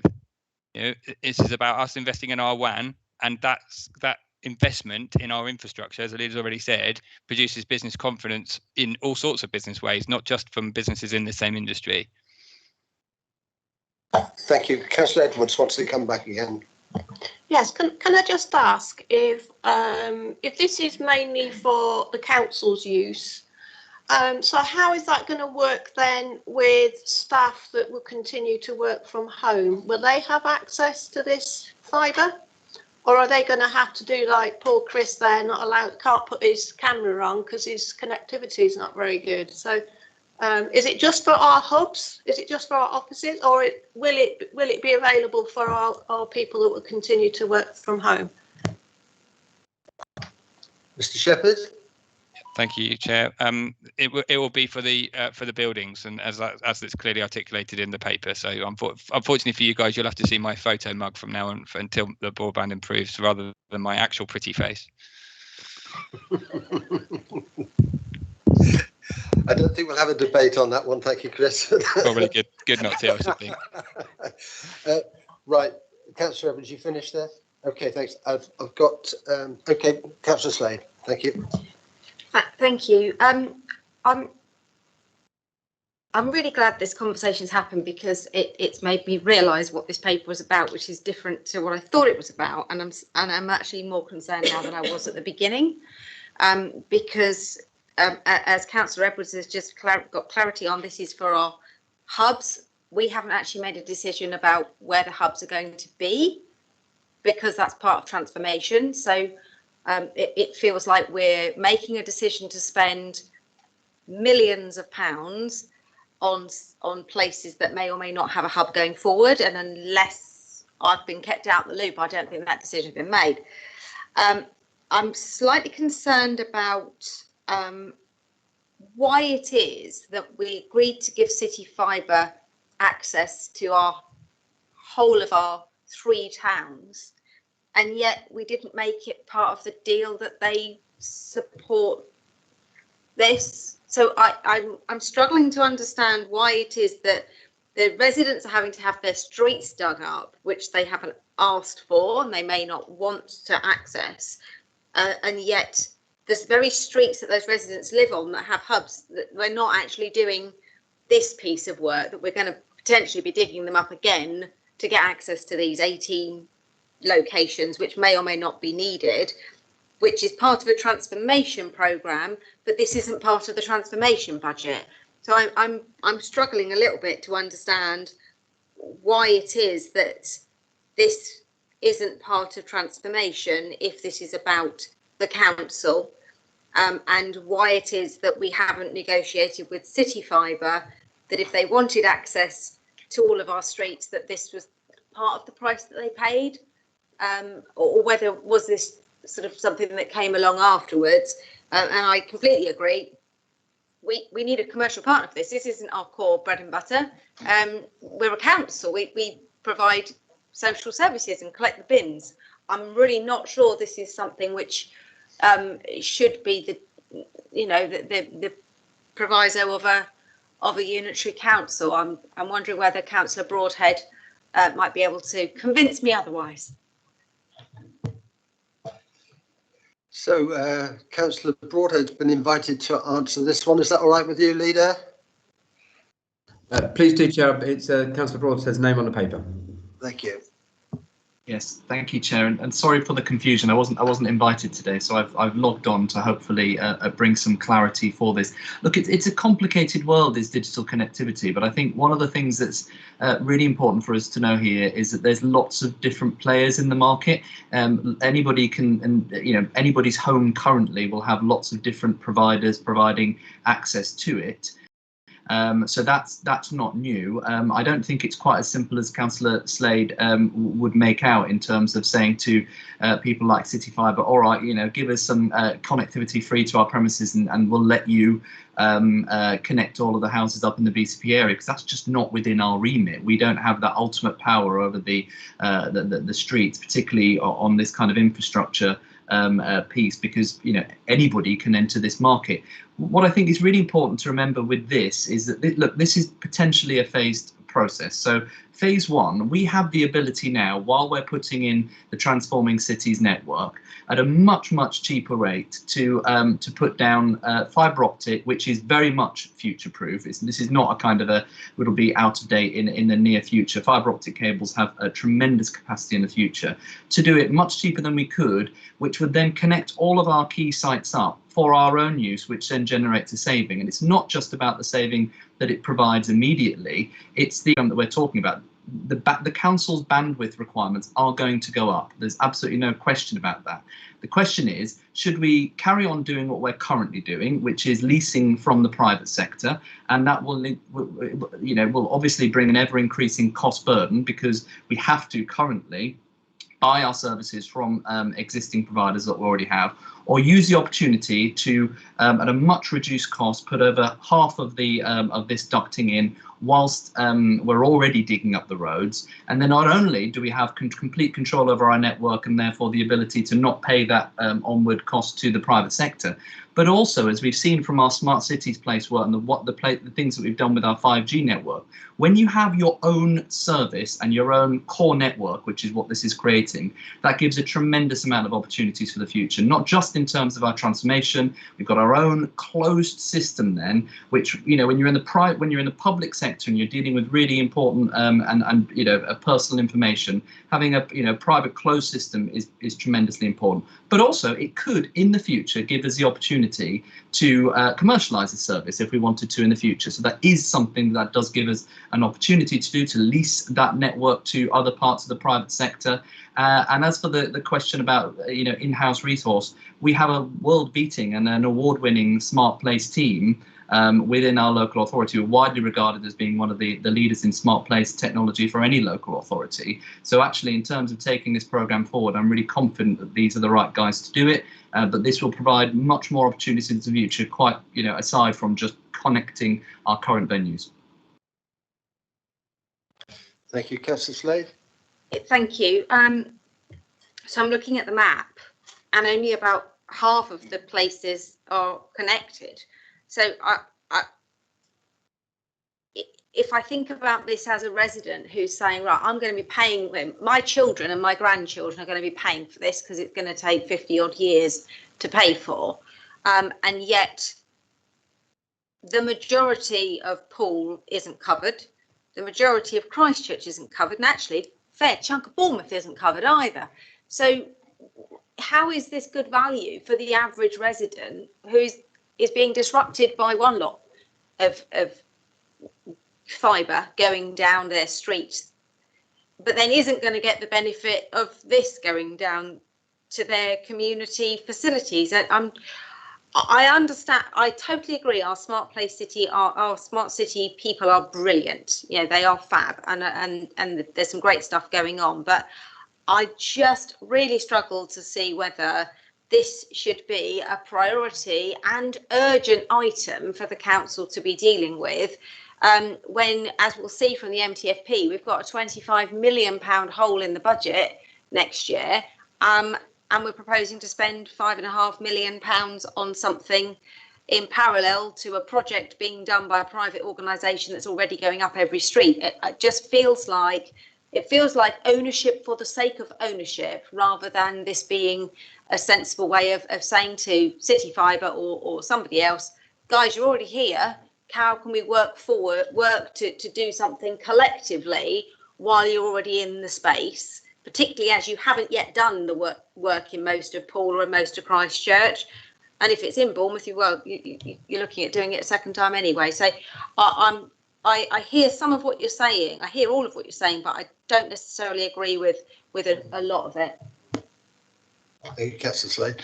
Now, I know that Councillor Andy Hadley, Councillor Andy Hadley wants to come in as well. I suspect he might be raising other issues, and it might be worth just hearing from him before we ask Councillor Broadhead to respond, if that's okay. Councillor Hadley. Thank you, Chair.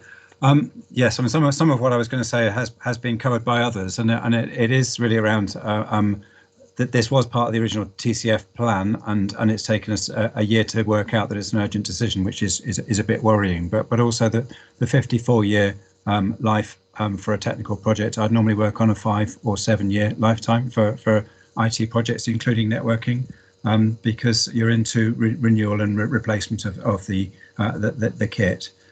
Just to be clear, the ducting and fibre is something that will last a long time, but you need them to connect to cabinets, and I see nothing in there about the cabinets, the electronics, which is part of the expense, which I assume perhaps someone could help me. Is that actually covered, and is that providing 5G heads, or is it a connection to all of those sites? As Councillor Sayes just said, the map shows a lot of the sites that says it's catching 63 of the 85 current council buildings. They're not actually on the line of the TCF routes, most of them.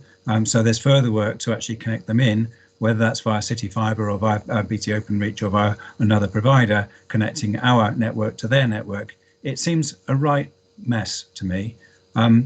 I think the other bit that I would say is that my experience of connecting up 100 GP practices in Dorset was that when BT Openreach came to draw new fibres through, inevitably there was collapse of the ducting. There was work to do. So the idea that we're going to stick this in the ground and it'll be fine for 54 years, it's not going to happen. It will be within 5 or 10 years there'll be roots in the ducting and other encumbrances for other parties coming in. Paragraph 34 highlights the unquantified benefits, and it does talk about various other parties being able to use the network, although we've heard today that that's not the plan. But health and police are two examples that are given, and again from the other side, working in health, I tried to broker and help with attempts actually from Dorset Council particularly to do a very similar project. That failed. That project failed because the schools all decided to go a different route, and it undermined the business case. And I don't think we've actually even got the undertakings from other partners to take part in this. Number E on that list is public Wi-Fi. Well, public Wi-Fi would be lovely, but again, I don't think the private organisations who provide Wi-Fi and 5G will be too happy if we come along behind them and stick in public Wi-Fi. The public would love it, and again, it would be a value to them. The existing wide area network is being used as a basis, but we've been moving to Office 365 and remotely hosted stuff. What we need to provide for whichever of the sites we keep, and I assume it won't be all 84 of them, is good access to the internet, because the security can be done going back to data centres. We don't have to link them back to a hub building. And as you'll see from what we've already covered in the Poole Civic, one of our computer centres is going because that's in the part of the estate that we don't need. So I think this is a project on a wing and a prayer and a belief, and I'd like to believe it. I think there is some merit in thinking forwards, thinking dramatically forwards, and I think the Smart Places team are good. I don't think they should be worrying about the wiring. I think that's something that people like BT Openreach, Virgin Media and City Fibre are the experts on, and as others have said, we really should be getting them to pick that up. At the bottom of paragraph 39, it talks about financial prudence and a cost pressure in the MTFP, and I'd respectfully suggest the business case needs a lot more work. Thank you. Thank you very much. I'm just going to ask Councillor Howell for his comments as well, and then I'll come back to you then, Councillor Broadhead, if that's okay. Thank you. Yeah, thank you, Chair. I'm similarly baffled as with my colleagues as to why this proposal is being put forward. I tried to just summarise 3 key points that I think still need to be addressed. Firstly, I just can't understand really why this isn't being delivered by the private sector. I mean, we've got a Conservative administration that would presumably be supportive of the private sector delivering. Is it because the private sector are already doing this and therefore that we're potentially duplicating, or is it that they see no financial viability in it? If we were to, pay a considerable part of installation, I can't understand why the private sector would not want to join in and benefit from that. It just makes, is it in fact, have we even started those discussions and had those discussions with private sector providers, or have we just gone along, with kind of tunnel vision, doing our own thing? And so the first question is, have we had those discussions, serious discussions as to whether this could be a joint venture? The second point relates about maintenance and how we understand, in producing the figures in this table, how much this is going to cost us both to put in actually and install, and crucially to maintain over the years. We must be, we don't have the skills to come to that conclusion internally. We must have engaged an advisor, to inform us. And so who is that advisor? Who are we depending on? And the third point is in relation that the leader and portfolio holder keep referring to savings. It's clear from the table there aren't any savings, that actually this is loss making, and it's only transformed into a positive position by the inclusion of future funds money, which is borrowed money. And we have an accountant, a deputy finance officer on the call, so I would appreciate some guidance from her, because I would have thought if you were going to include £8 million of borrowing in a table, you would also be obliged from an accounting perspective to include, payment back of that borrowing and the interest amount in terms of, getting, an accurate proposition to present to councillors. Even if that money was coming from just the council's resources, there's still an opportunity cost involved. But my understanding is that it's coming, the whole thing about the Futures Fund is that it was borrowed money that we have to pay back, with interest, admittedly a relatively low rate, but shouldn't that be included in this table? Thank you. Okay, I know Councillor Cox wants to come in, but I think we've had 3 councillors speaking now, and let's give you a chance. There's a lot of questions in there, Councillor Broadhead. I will have to say that, I think you can probably sense there's a lot of concern about this paper, and then the variety and depth of questionings that we're getting on it should be flagging up a bit of concern for you. I will add to them in saying that I'm not quite sure about whether all the infrastructure costs have been included in the cost of the system, and that's already been raised. So anyway, if you could just come back on what the other 3 councillors have said, if you can remember them all. I'm sorry to hit you with this, but I think generally there's a lot of concern by the sound of it about that, which you can sense from the nature and depth of the questioning that members have put to you. Yes, thank you, Chairman. Of course, and I completely understand it, and I hope to bring Adrian in at some point as well, who's one of the kind of the lead project people on the team and has a wealth of knowledge to maybe explain a little bit better. I'll deal with Councillor Howell's point of all, first of all, around the Futures Fund. The Futures Fund is our money that we've created, and the kind of the spending back, the paying back of that Futures Fund is already allocated. It is not predicated on an individual business case. So it's precisely so that we can do things like this, where we sense there's an opportunity to get ahead of things like infrastructure, because this is infrastructure, which, you know, maybe it has a financial return, maybe it's a bit deeper, maybe it's about that strategic control of assets, maybe it's about unlocking future opportunities, precisely what the Futures Fund is about. So I don't think we can criticise the Futures Fund by saying, well, where's the borrowing coming from? Well, we've already identified that, and it's precisely what the Futures Fund is there to create.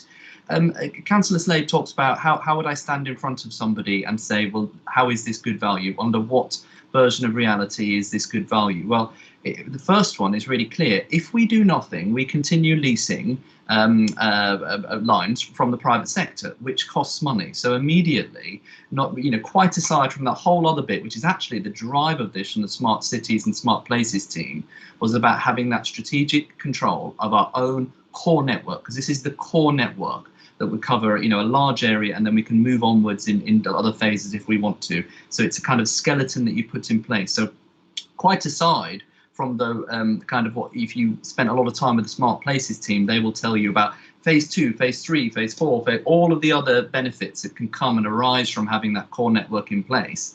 The number one value proposition is the fact that it takes away the ability for us to have reliance on private industry to have to lease lines, and gives us tremendous more opportunity, because when you work with the private sectors, you know what they are there to put lines in and sell you bandwidth. That's all they're there to do. The ability to have our own network, as we've seen from the other work we've done in the Smart Places arena, gives us tremendous amounts of more opportunities.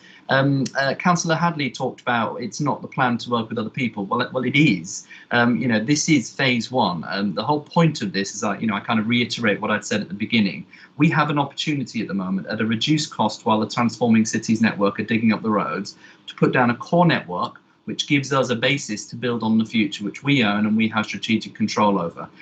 That will mean that we will be having conversations, not just with members of maybe the private sector in the future that might want to lease bits off of us, although that's not the primary aim here, but other parts of the public sector as well. Somebody has to be the first mover, somebody has to do it, and it's a very, very opportune time to do it. I wish we had the ability back when the original plans for Transforming Cities were coming up, to be able to come forward with this at the beginning, but it's really only been possible because rather than looking at this purely through a business kind of lens, and therefore we have to justify it purely on business means, is what you tend to have to do when prudential borrowing. Because we've got access to the Futures Fund, which is what we created, we've now been able to fix the problem and the gap that was clearly there, that was looming from the very beginning. So we could do nothing. We could just stand back and say, we will just keep leasing from the private industry. We'll just keep paying that money out. You know, we've got the costs in front of us that clearly show that from year 6 with the Futures funding,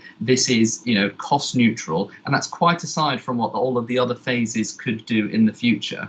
You know, in terms of a value for money point of view, that's clear. But what excites me and what excites the Smart Places team a lot more is the opportunities that this will present in the future.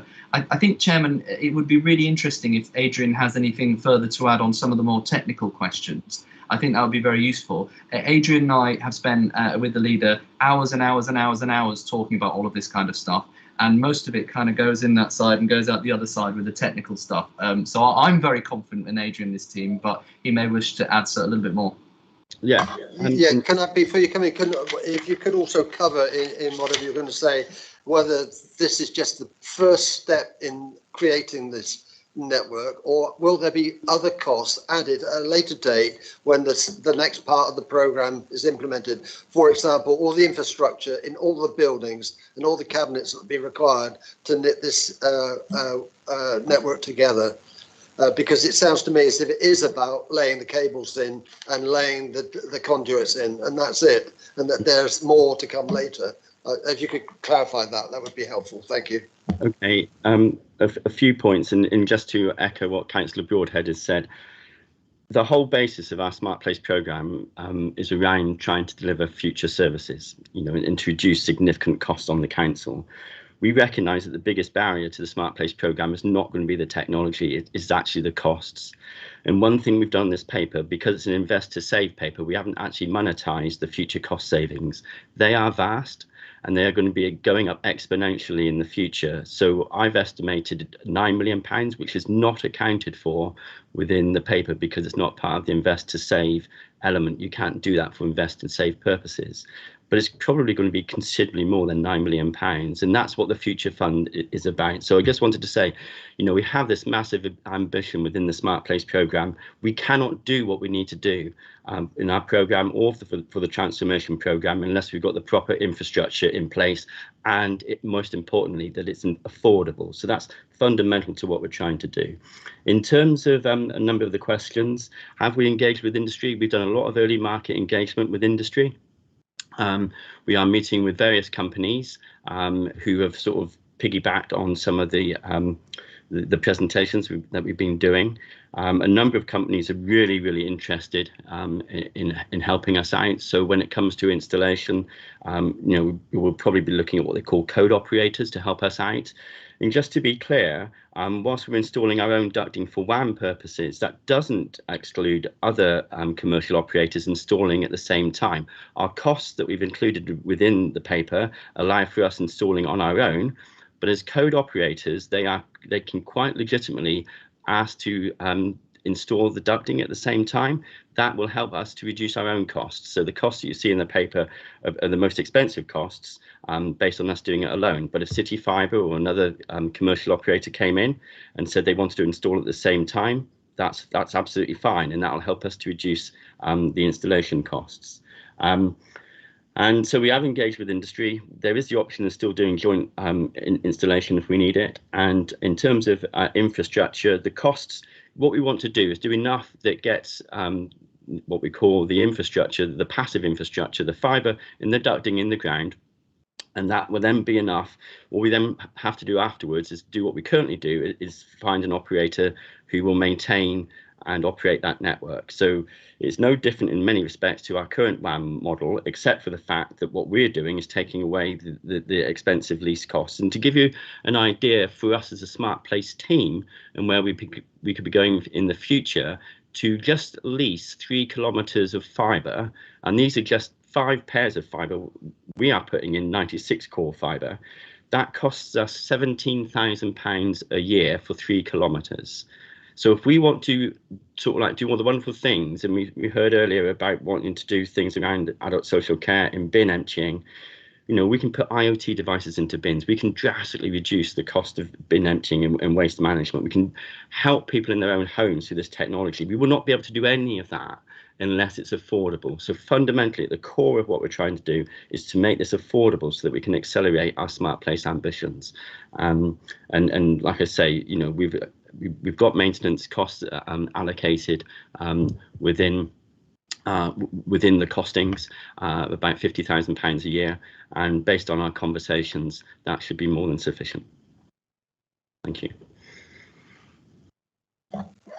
Councillor, members, just be mindful that we've still got the MTFP to do before 5 o'clock. So if we could just, be as brief as we can from this point on. Thank you. Thank you, Councillor Howell. Yeah, none of my questions are actually answered there.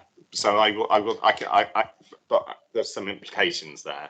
So I'm assuming from what was said that we have not had discussions with any potential partners with a view to delivering this jointly.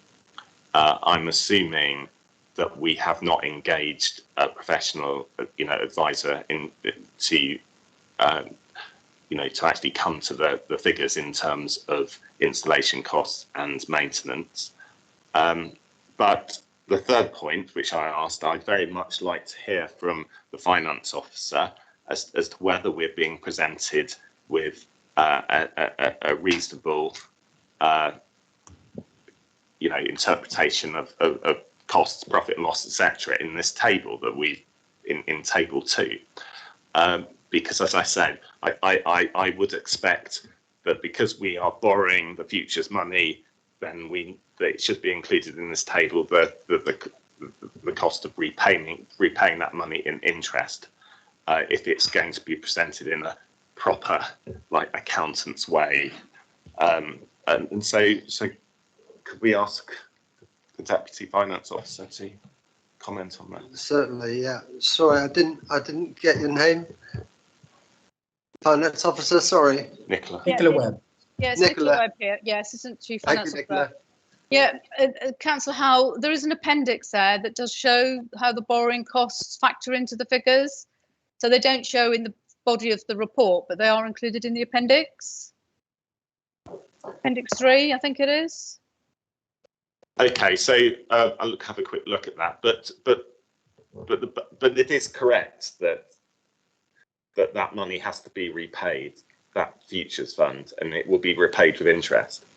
Yes, the Futures Fund is, yes, it's borrowing plus interest, and we've already taken it into the medium-term financial plan last year when the Futures Fund was created. So this won't be additionality to what's already built into the medium-term financial plan. But there will be an opportunity cost because that money could have been used for other purposes. Well, absolutely. The 50 million Futures Fund, it can be used for any purpose, can't it? And it's mostly around infrastructure. So it fit the purpose of the fund. And as I said, we've built in the costs of the whole 50 million as we expect it to be profiled over time. So yeah, I mean, that to me suggests that this has been prepared. It's been presented to us as if there is no cost because the council has taken that money as already spent, which is unrealistic because we don't have to spend that. It's in the MTFP, hasn't been approved for expenditure in actuality via council decision, but there's an assumption's been made that it has already been spent, and I think that is just trying to present this as something that is, you know, profitable in the council sense, but in reality is far from that. Thank you. Thank you, Councillor House. Councillor Broadhead. Yes, thank you. I don't think there's any cloak and dagger at all here, if I may, Chairman.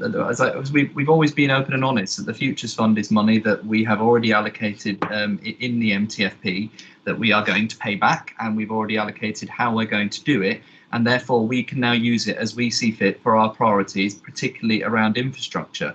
I'm sensing a real divide here. I'm actually really quite proud that I'm stood in front of one of the first allocations of our Futures Fund, and we're investing in something which is clearly for the future. It's infrastructure. It's part of our transformation programme. It unlocks a whole host of opportunities in our award-winning Smart Place, Smart Cities work in the future, and it provides clear, safe to invest. I mean, I can't think of many better uses for the Futures Fund than that. So if members are really unhappy about that and want to put forward a recommendation that they do not wish us to invest in our future in terms of using the Futures Fund for this fibre optic opportunity for transformation, invest to save, and unlocking our smart cities future, I'd be more than happy to see how that pans out. Thank you.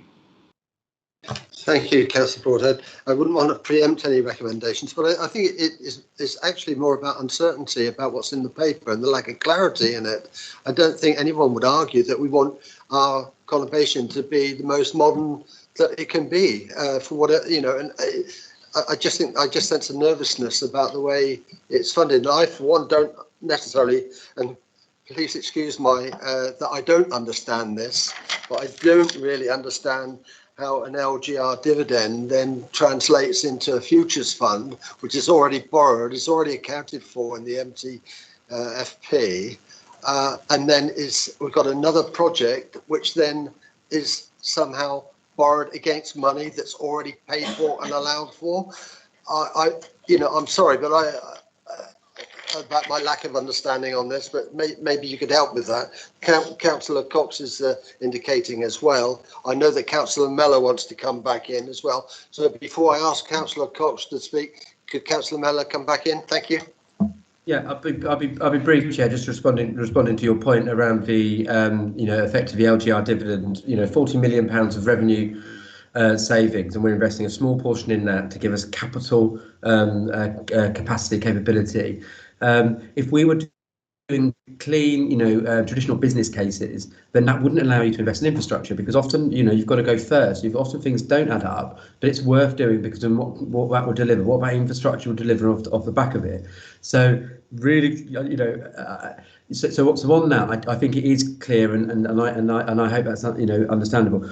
This is really complicated. This is the technology is complicated. The impact of the different things that we'd be able to do with this off the back of this is complicated, and this is a difficult environment to pour over this and actually get people comfortable there. We do have, Councillor Slade agreed, a wonderful Smart Places team, award-winning Smart Places team, who are absolutely crystal clear that this type of infrastructure investment will have long-term benefits for our conurbation. We wouldn't have been able to do this if we had to do it on a pure business case per PWLB, because it's an infrastructure piece, so it doesn't get to a point of reporting value for us on a MTFP or a financial basis, but it's still the right thing to do. And we've created the financial flexibility and freedom and the scale to be able to do that, and that is going to move our conurbation forward. We'll be the second conurbation in the country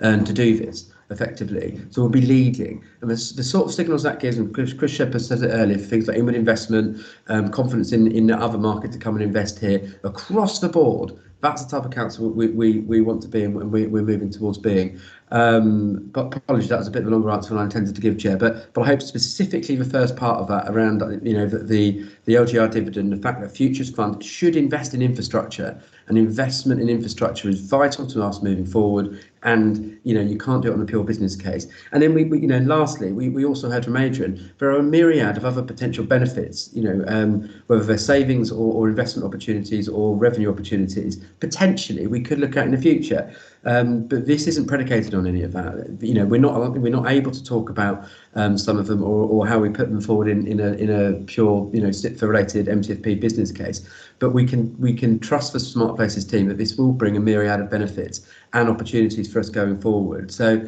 I'm really, this absolutely is complicated. I'm not saying it isn't, but the infrastructure point is this is just infrastructure. This is just part.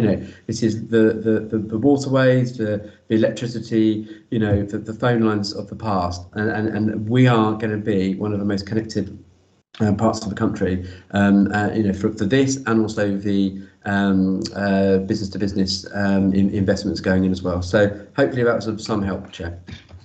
Yes, thank you. And I think the comment regarding the relationship of this system to the needs of the transformation programme is also quite a key point that was raised, which I hadn't sort of triggered, or noted properly.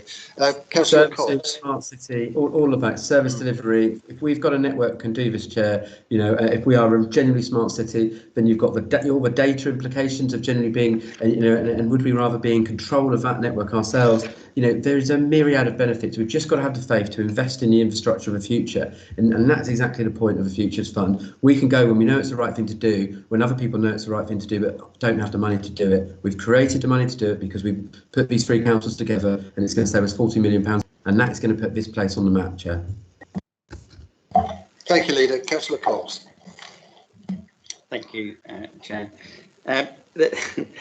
There seems to be a sort of mixture of uses of terminology. Just to start, though, I have to say I agree with the Leader, just to get on record. It is complex. It is very complex. But when you have just admitted that there is not a true business case for this, and you just said that, then why are you presenting this as though we have a 6-year payback? We don't have a 6-year payback at all. There is no, I completely accept that you're doing this in the hope that this will, transform the transformation programme or accelerate the transformation programme or whatever. But there's no point in presenting stuff to us which just doesn't make sense. As for Councillor Broadhead was using various mixed phrases. I think you said we've created the Futures Fund. That sounds like he's discovered the magic money tree. We haven't created it. we've borrowed 50 odd million pounds, and we're going to be paying interest on it, and we're going to have to repay it. It's not some particular fund. But one thing I have to stress, which is in its favour, and it's something that the officer is Adrian mentioned, and who actually said that there is £9 million of unaccounted for savings that we could get in the future if we did that. Now, if we have that, that's great. Then I would accept a business case which showed what those are if we were going to add that £9 million and show it having a proper return. Because the other thing that Councillor Broadhead keeps referring to is investment. If you have an investment, you have a return. This does not create a return. This creates a speculative investment on a wing and a prayer that this will sort all our problems out. Now, I'm all for getting increased connectivity. Particularly in my job, and the faster it happens, the better. But I don't believe in spending money willy-nilly. And at the moment, the case that's been put to us is spending money willy-nilly. And so I would like to move an amendment, if that's possible, Chair, which is that the installation of the fibre network is suspended until we have a private sector partner who will contribute towards that. If we get that, then we know it. Then we know there's something in it, because they're prepared to put money forward. If there's not, then actually it's definitely shaded in sort of speculation, as far as I'm concerned. It's a gamble on what we're doing, and I don't think we should be gambling on our residents' money. Councillor Miller. There's a really important point here, which isn't being got across, well enough by us. The point about we need to break the link. The Futures Fund breaks the link between a typical historic business case, i.e., it makes money, to what we're trying to do. Why we did create it, because what we have created is the ability to invest in projects for the future. So, and this is a very clear one that does it. So Councillor Cox keeps saying there's no business case. It doesn't make a business case. He's absolutely right. It isn't a business case because, but there is a long-term business case about why this is the right thing to be doing. What he means by business case is it means that on one hand it costs something and then there's more on the other side to pay that back. It isn't. There's £50 million of investment in things exactly like that we want to bring forward so that this place can actually go and do the things that it can and should be doing.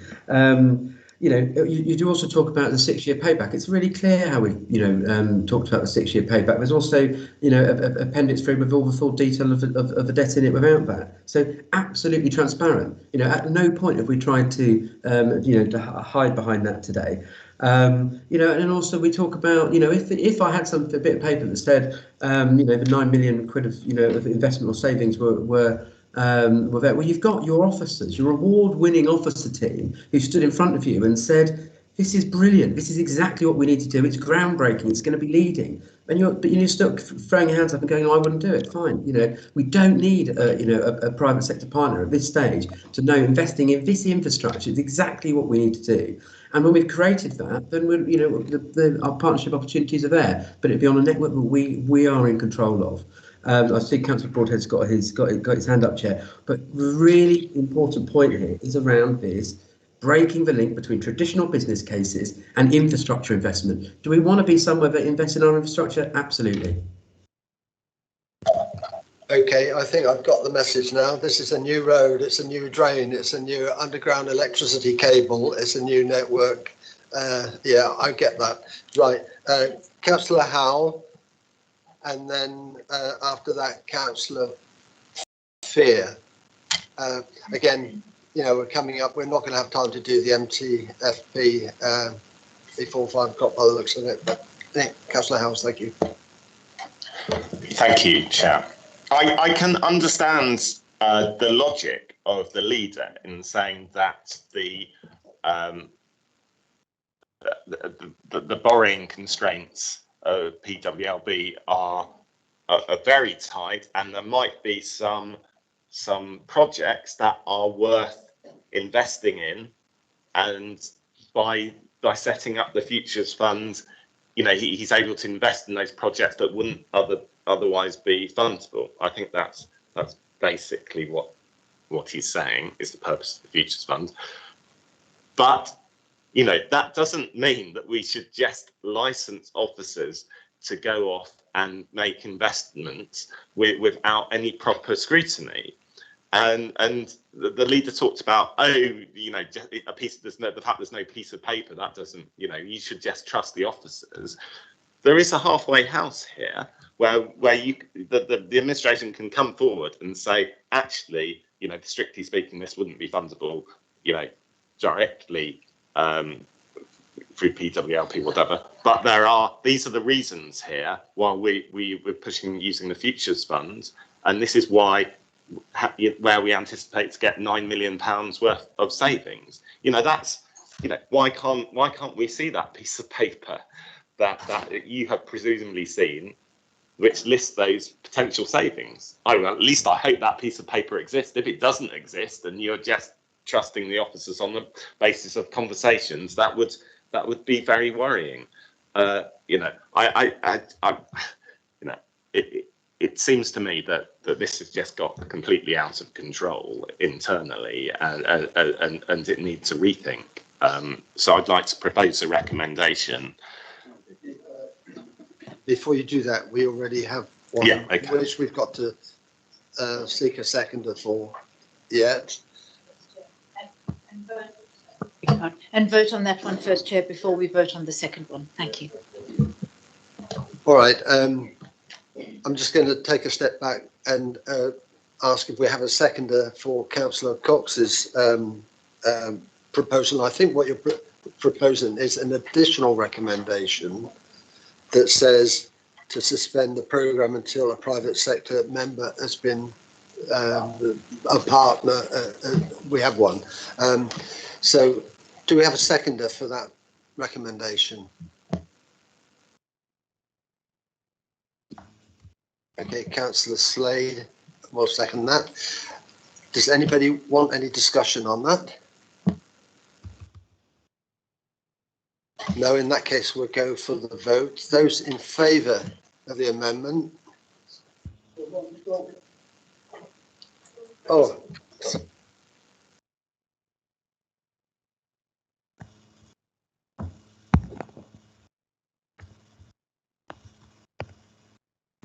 Those against?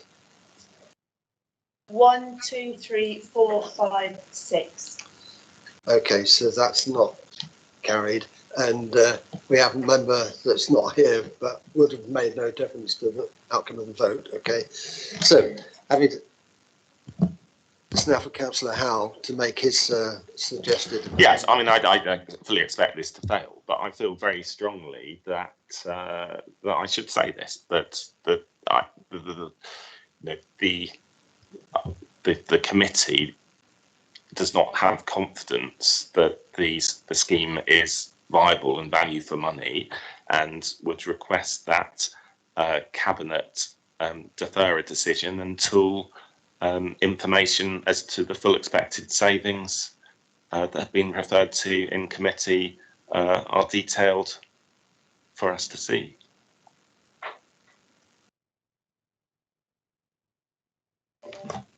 That's rather a long bit of wording. I mean, basically what we're saying is that you believe that this committee does not have the confidence in the figures that have been presented that will result in the cost savings in the, as advertised in the report. Is that basically what you're saying? No, well, what I said, I think, was better, if you don't mind, Chair. Okay, I won't try to rewrite it. It's rather, Chair, what you tried to reduce it to an element of the report. Well, I'm just saying in the generality, if you see what I mean. So, without being rude, I think you made it slightly more complicated than mine. Yeah, no, I'd agree with that. I was trying to simplify it a bit, and in the process, I managed to make it worse. So, do we actually have those words written down clearly so we can actually take a vote on? I've got the committee's view is. Chairman, thank you. I have the committee's view is that it hasn't got confidence that the scheme is viable, and request that it be deferred until further information regarding the full expected savings are detailed in evidence. Well, detail is applied to us. And I also said value viable and value. That's my writing. Apologies. Okay, do we have a seconder of that proposal? Councillor Cox is seconding that. Members, is there any debate on that proposal? No, it would appear not. Therefore, we'll go to the vote. Those in favour of that?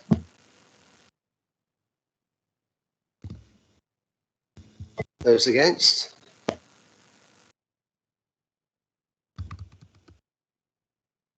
Okay, so that's not carried. Thank you. Members, I'm going to have to bring this debate to a close now, I'm afraid. Yeah, but I think I heard the leader and sorry. Oh, I beg your pardon, Councillor Fear. Thank you, Chair. It's just a point on. Yeah, it's just slightly frustrating. I'm sure there are other members that wanted to talk on the MTFP, and just having some rehashed arguments, hearing them time and time again. It is frustrating. I understand members want to put their point across, and it's just you know, we're 8 minutes to 5.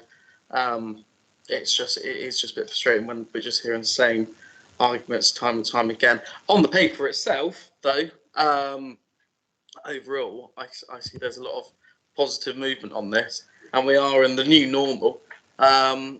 So I think you're quite right. We should move to recommendations, and I will be supporting the paper. Thank you. Thank you, Councillor Fair. Yeah, I just hope that, you know, Councillor Broadhead and Leader will note that, you know, there's a lot of genuine questions here, and it's about uncertainty. And I think, to a point, it's a little bit about the way the paper's been presented as well, which hasn't helped. But I don't think anybody would not want us to have an infrastructure that's the most modern and up to date, that provides the ability to deliver our services in the most effective way that we possibly can. And I can understand that. How we get to that point, I think it's just unfortunate. I think that the paper doesn't quite give it, you know, deliver it clearly enough. That's what I would say. Leader, you wanted to quickly come back.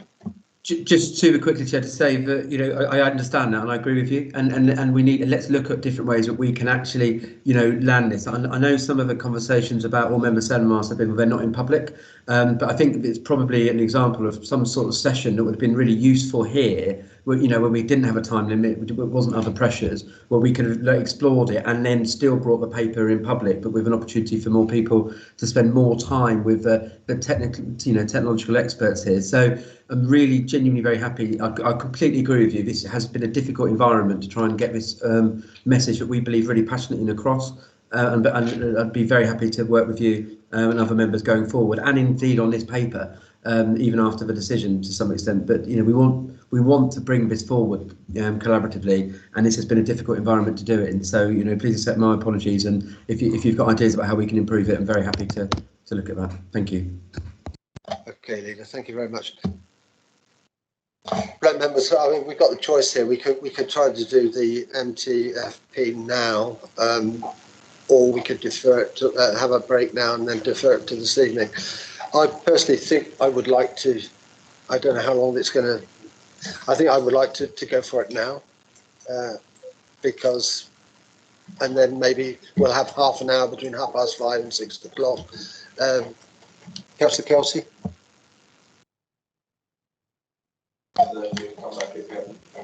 Yeah, okay then, we'll do that.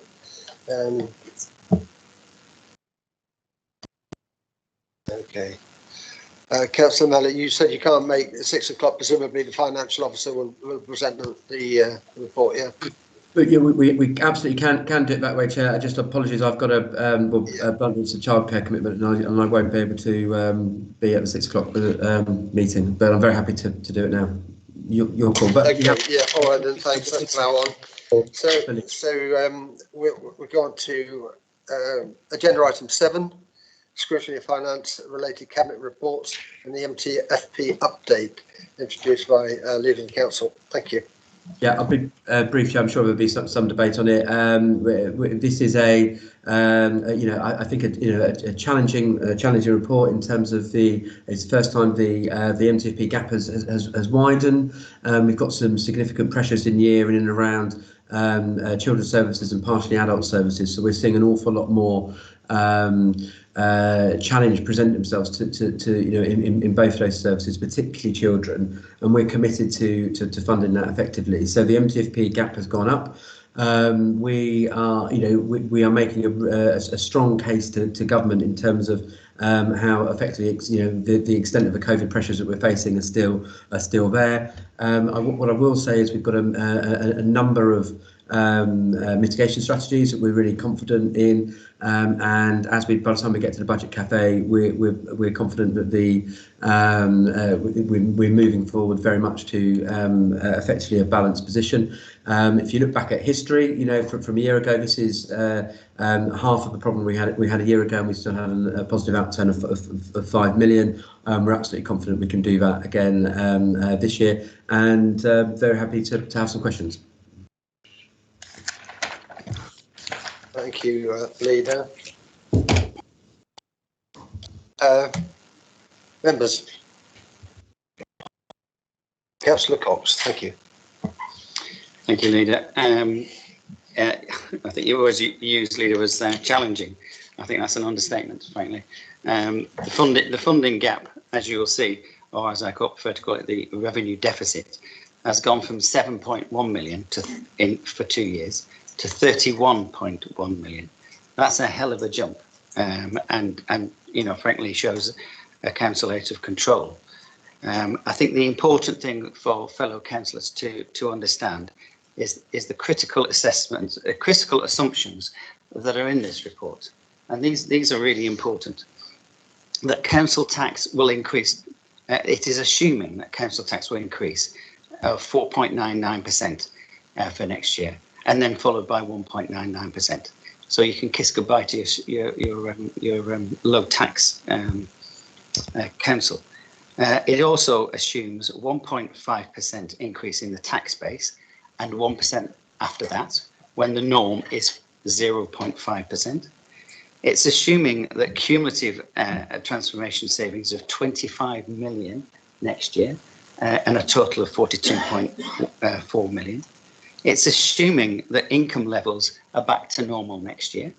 Well, very few independent forecasters are assuming that.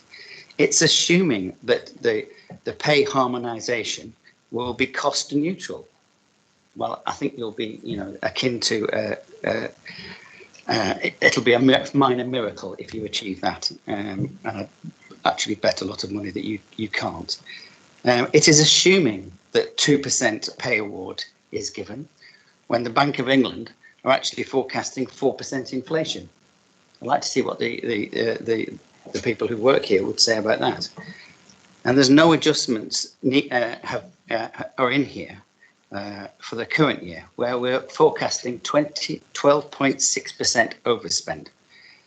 Now, I appreciate in the current year the 12.6% overspend. There are the use of some savings funds that can offset that, but we still have got to deal with the fact that the current year assumes 1% pay increase, and yet the national body are recommending 1.75%. That's not in this report, and there are several one-off surpluses that might mitigate that, but none of this takes into account the fact that last month you all sat there and allowed the current administration to wave through additional spending in this year when there is this sort of deficit looming ahead of us. And as for the leader's comments about he's making representations to the government about COVID, we've done very well out of COVID. The COVID has actually produced many receipts for this council, but as paragraph 16 shows, the government expects the local authority to raise council tax to cover its service pressures. So pressing the government all they will turn around to you, and as paragraph 17 has clearly demonstrated, is that we've already waived £7.6 million of council tax by actually not increasing our council tax already. So, you know, why the government should pay the blind bit of attention to us, I have no idea, because we're not performing. You've spent money that you shouldn't have done. You've actually waived funding that you could have done, which many other Conservative councils up and down the country, including Dorset, have used to plug their gaps. And yet you are trying to be, trying to act as, was it Billy Big Balls, and sort of saying, oh yes, we're a low tax council. Well, that's just nonsense. We should be by all means, let's have as low a tax as possible, but let's make sure that we have the funding there to make sure that future generations are not paying for the current deficits. And that's a fundamental duty that we have as councillors, is to make sure that actually we're not prejudicing the future generations for the current against the current council taxpayers. I mean, I have other things to say, but I think I'll let other people have a go. Leader, would you like to come back on that? I think you might. Yeah, no, absolutely will, Chair. And I'm trying to do it in the spirit that we discussed earlier. One thing I do take exception to is the comment we've done very well out of COVID. I think that's particularly poorly put. Yeah, okay, fine. So effectively, I mean, you just said there, I'd have a very big bet with you. One thing I'm perfectly happy to have a very big bet on is that this will be an administration that does deliver low council tax. And if you look at our history, we did for 1 year, we delivered the second lowest council tax rise in the country with investment, and we will do that again. You talked about, let's not go to every line of the detail because we haven't got a lot of time, but you talked about 1.5% increase in the council tax base. Well, actually, why is that? That's because we've had for the first year last year a fall in it, and effectively now that's catching back up. So that 1.5% was an assumption that hasn't come from me, hasn't had any challenge from me. That was delivered by our Section 151 officer. So it is the robust and prudent way of expecting those figures to return. We are crystal clear that the long-term solution to our medium-term financial plan is, we have councils that historically weren't sustainable. And it's through transformation, through bringing them together and being a modern vanguard local authority. Also, bringing on investments, as well, utilising something we have agreed on in the past, our opportunity to invest in assets such as, PRS schemes, so we can utilise record low borrowing to utilise returns for us as well. So long-term sustainability is going to be through, utilisation of record low borrowing. And also our transformation agenda. I would always be judged for my actions. What we delivered last year was a £50 million gap between now and February. This year we will deliver the same. We delivered the second lowest council tax rise in the country. It's really good, I think, actually, in politics, if you've got such clear divides between the two offers. Effectively, you are talking about an extra £7.6 million of council tax that have been waived. We're talking about delivering the second lowest council tax in the country. You've talked about and delivered, abandoning all of your priorities, cutting all of those is the first thing you did. We've come forward with extra investment in children's services, in adult social care, in our families fund, our COVID recovery fund for children that need it. And on top of that, £3.6 million into cleaner, greener, safer, because these are our residents and communities deserve to have their streets clean, and we're going to deliver that. So, I'll take that wager whenever you would like it, Councillor Cox, and we'll settle it in February when we bring forward our budget.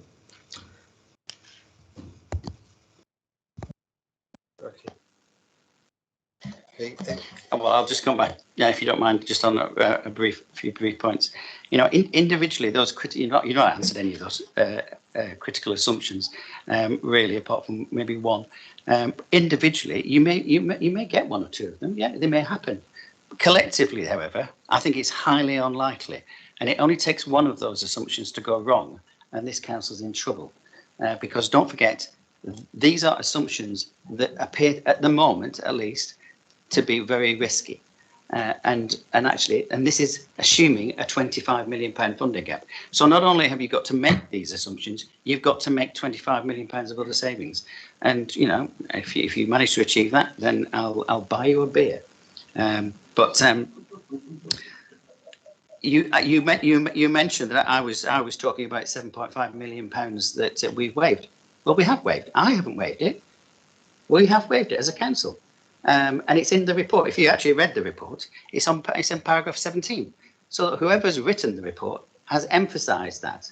And I'll tell you who's written the report. It's the Section 151 officer. And you know, and I believe that we are verging on him issuing a letter, frankly. Yeah, Leader. I wrote the report in conjunction with the Section 151 officer and Nicola. So every bit of that is something that, you know, I'm very happy to say. It's a choice, you know, Councillor Cox, isn't it? That extra 7.6 million or not. You know, if we didn't want to bring the second lowest council tax rise in the country, we would have taken it. But we don't need to. We won't need to. And I look forward to a beer in February. Thank you. Thank you, Councillor Allison. Thank you. Yes, so as I said earlier, a bit too early. I know you said you didn't want to delve into the detail of all of these. I agree with Councillor Cox that some of these some of these assumptions are quite risky, but specifically the one with regards to pay award, I don't understand how we've lowballed that pay award so much, given that, I mean, the joint councils were asking for 14% 2 years ago, and they asked for 10% this year, finally settling on 2.75. You know, I don't know what world we were expecting to settle on 1.75. It seems like quite a large underestimation there. Yeah, if I may, Chair, and I'm sure Nicola would like to come in as well. Yeah, okay. My understanding, and I could be incorrect about this, but my understanding is the pay and reward piece was always, which means previously in the previous administration, set out the principle of net nil cost. You know, that isn't something I've brought forward and delivered, but it's something my understanding is we've inherited, and I think it's a good base to move forward on. Net nil cost. That means we're bringing all the pay together. We're not putting more, and we're not putting less in. So again, this is something that we've inherited from Unity Alliance, and we agree with. So we will bring that forward. Obviously, and I think it is actually reasonable, and I do take the various points about inflation. That is something that has happened more recently, and we will need to reflect on. You know, if we're going to bring forward a world-class organisation, we need to have brilliant pay conditions and all of that. It's not just about pay, but pay is a material part of that, and the inflation now is more of a problem than it would have been historically. How long that is a problem for, how temporary that inflation is, would be interesting to see, and there are various different reports on that. But you know, we are committed to working with our staff and the unions to deliver a pay and reward piece, but it is not from this administration. It's decided that's a net nil cost. That was something we've inherited from the previous administration, is my understanding. And I will apologise if I am wrong. Nicola might want to come in. Yeah, thank you, Drew. I just wanted really to emphasise the assumptions are in paragraph 25. So they're not the ones at the front of the report. Those were in the June assumptions. And the pay award that's built in now has moved from 2% that we had in June to 3.4% now. So that's what we've allowed in there. Similarly, some of the other assumptions have changed. Obviously, inflation, we've talked about that, that's gone up. Some of the assumptions are the same. So we've still got the transformation savings in there. But yes, if the assumptions that are built into the 25 million funding gap that's in this paper are in paragraph 25. So we have built in further growth for children's services based on this year's emerging budget monitoring position. The government announced the 1.25% increase in employers' national insurance from 23-24 and the health and social care levy. So we've built that in. So yes, so you need to go to paragraph 25 for the current assumptions that are there now.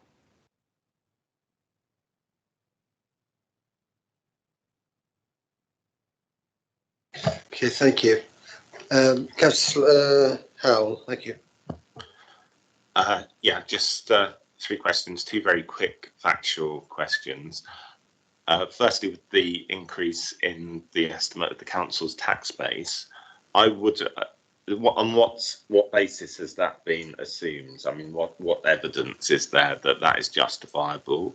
Because I would have thought that this relates to how many new properties are built and then become taxable, and that, you know, despite the limited opportunity to catch up, because you know, there's only so many builders, and there's only, you know, and there's a shortage of materials. So I'd appreciate clarification as to why that, if that is justified.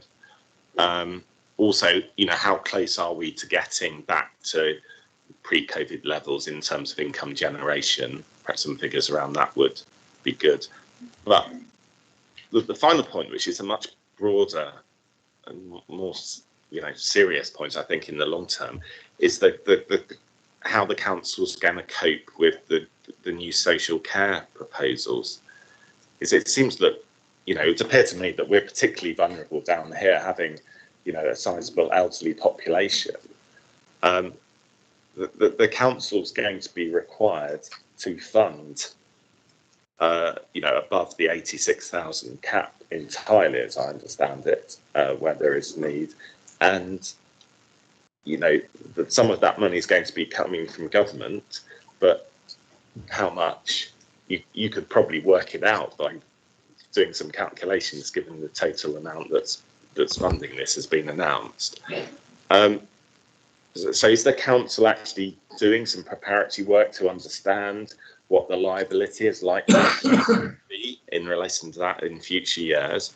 And related to that, there's an obligation in these proposals whereby self-funders can request that the council, require the council to provide the services for them at the council rate.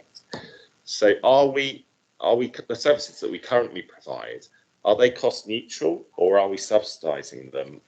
Because if we are subsidising them, then would we end up having to subsidise these self-funders that apply for council provision? You know, those are my questions. Thank you. Thank you. Are you going to answer that? Yeah, yes. I would. And Nicola will have more detail, but just in terms of all perfectly, you know, sensible, reasonable questions. Your point about tax base, and again, Nicola will understand this in more detail, but it's not just about house building, it's also about collections, effectively. So effectively, we had the first year ever on record where we actually took in less money in council tax than we didn't than the preceding year, and it's about recovery of that. So hopefully that helps a bit. Your question about income generation, we can go into the detail of this, but some has been really great and has recovered and gone ahead, and some is still in different areas it's lagging effectively. That's why I think, you know, Nicola pointed out in paragraph 25, we've now toned down the sales fees and charges piece for recovery bit. Effectively, but so I would say it's in a very up-to-date position, and I think it's reasonable, verging on prudent in terms of where we are with that, but that's just a personal opinion. Social care is a really interesting question, you know, and it is really interesting. I think a couple of things I'd say. One is the detail of the long-term solution is not yet forthcoming, so there is further work to understand that. The current, the government hasn't helped. The social care investment through raising the taxes they've raised hasn't immediately come forward and helped local authorities. And in fact, actually, it's made the situation worse. Our net position is at least £1 million a year worse off because of our contributions in terms of national insurance and the like. So how we fund that long term is an issue. Is something we need to genuinely get our heads around. Some of the many things we're looking at doing in there is being a bit more interventionist in the market. Karen Rampton has brought forward a couple of really interesting papers lately talking about extra care provision, how we can use our assets, our borrowing power, our land, our Future Places regeneration company to actually bring forward solutions in these areas. And I think extra care is a really important one of that. There's a report saying we need something like 800 extra care properties now and several thousand quite quickly. So that is a way we can be more interventionist. So yeah, hopefully I've answered your questions. I'm sure Nicola may want to have some more detail on any of them, but Nicola, through you, Chair. Yes, yeah, please go ahead, Nicola. Yeah, well, I was just going to say, really, what Drew's just said. Don't forget, when we set the budget for 21-22, yes, we were quite bullish about the assumptions for recovery. So some of those we've turned down.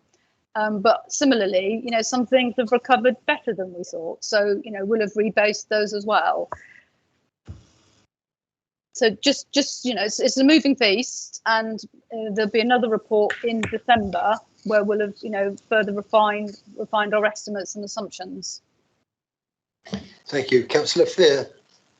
Thank you, Chair. I'm really glad towards the end of this meeting that some harmony's broken out on the Overview and Scrutiny panel with Councillor Cox addressing the leader of the council as Billy Big Balls. I take that as a compliment in the sense of the work that he and the administration are doing through the MTFP. What I would just like to ask the leader of the council, though, is the doubling of the climate change emergency fund. Is that the administration taking the emergency seriously? Thank you. Yeah, thank you for that. And you do make a good point. And I know we've joked, and perhaps I shouldn't have responded about a bet on a pint. But so I'll reflect on that as well. We all need to take the responsibility for our discourse. Absolutely, we are completely and utterly committed to the climate and ecological emergency. We've first of all put the money back in; it was taken out. Then we've doubled it. Then we've made it permanent, and we're looking forward in our budget in February to make some significant investment opportunities. We've talked about them previously on a smaller scale in and around community municipal bonds. We're looking to do something like that and bigger. So yes, we put the resource in place to now deliver it, and the next step is to put the capital in place to be able to ramp it up. So yeah, thank you for the question, Councillor. Thank you, Councillor Slade. Thank you.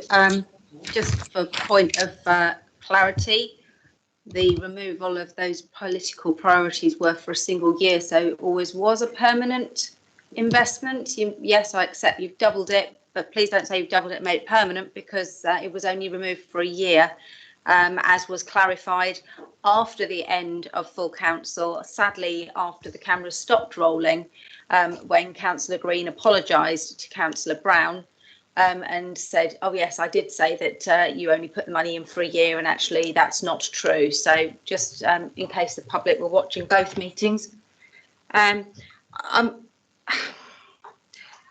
can't get away from the fact that there's £12.5 million gap right now, rising to double that next year. And you seem incredibly bullish about it'll just sort itself out. But I haven't heard anything that tells me how, because the £7.5 million of transformation savings, as far as I understand it, we've only identified about a third of that so far. And I just keep getting a sense of it'll be all right on the night, and we figured it out last year. Well, last year the government threw huge sums of money at councils across the country, and thank goodness they did, because an awful lot of councils would have gone under, because the amount that we were reporting as a deficit wasn't anything to do with the decisions made by this council. It was to do with a global pandemic that put everyone in the same situation, and the government came along as on their white horse riding over the hill and actually bailed out a hell of a lot of councils. So I think it's really important that we make that clear, that was intervention that made that happen. What I would like to hear is what is planned in the next 6 months to actually find that significant amount of money. In terms of the pay and reward programme, it's absolutely correct that being cost neutral was the commitment of the previous administration as well, and I think that's a sort of almost a by the way. The issue I've got is around the actual pay award, which is very different from the pay and reward, because the pay award is related to inflation, and we're seeing refuse collectors in Brighton striking because they won't work for the amount of money we've got. I had a conversation with a senior officer who told me that our drivers, where they are younger drivers, are all taking the Cat 1 qualification so they can go and be HGV drivers elsewhere. So how are we going to keep them if we're paying 1%? And our loaders can get £2 an hour more by being loaders for Ocado. And I'm sure that packing Ocado shopping bags is probably a more desirable job than £2 an hour less packing the back of our refuse collectors.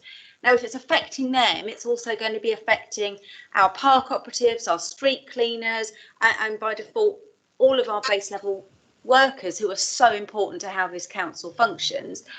I'm really, really concerned that I'm not hearing anything radical about how this gap is going to be filled. And the final comment I want to make relates to the social care problem. I understand that Nicola has explained that the social care levy, the national insurance increase, has been factored in going forward. That's a relief to hear.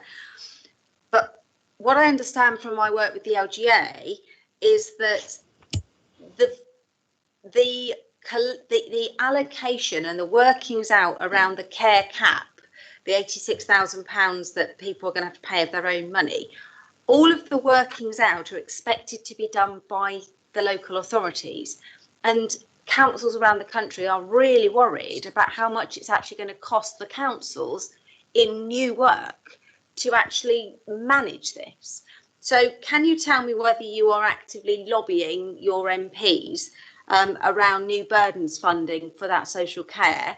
And if that's not looking likely, whether the advice of the Adult Social Care Director is that we need to be allocating more funds around managing that process, because that's a huge piece of work which will be eating up funds which I don't see anywhere in this budget as a brand new issue.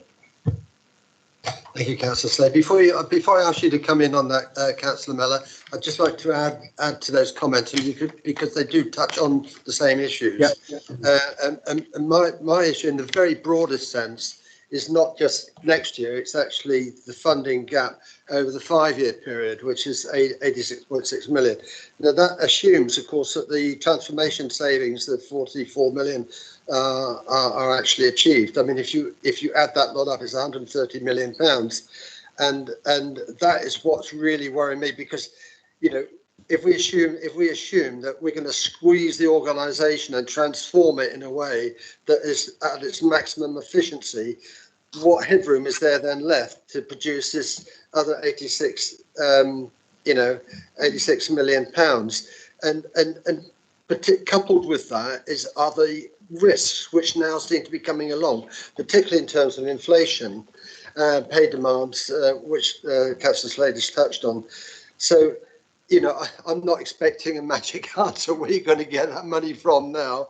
And I know that these things do have a habit of sorting themselves out progressively, but I am generally concerned about the level of risk that it seems to be building, the net funding gap in the 5-year point, and importantly, the pressure on our reserves. Now, I would really like to see some more money being put into reserves, because I'm not sure how far we can squeeze the organisation to actually meet that shortfall in the net funding gap. And I think that relates very much to some of the issues that Councillor Slade has been highlighting. Thank you, Leader. Yeah, thank you. And yeah, you totally understand the direction of travel. I'll go from the top in terms of answering Councillor Slade's questions first, and then, you know, wrap in some that answer both. Just for clarity, what I said and what Councillor Green said about the climate and ecological emergency spending is the previous administration cut their money out for 1 year. One of the first things we did was we put it back in year. We then doubled it. And then we've made that doubling of it permanent. So we've done exactly what I just said. We put it back, the money that you took out, we doubled it, and then we made it permanent. You know, the extra piece on that permanent as well. So that's a fact. You know, you're saying you're hoping it will fix it. I'm just hoping it will fix itself. It won't fix itself. We will fix it in partnership with Adam Nicola and the team, and some material work streams are in place to do just that. And I'm absolutely confident that we'll be able to do that. Chair, I'll come now to your point around reserves.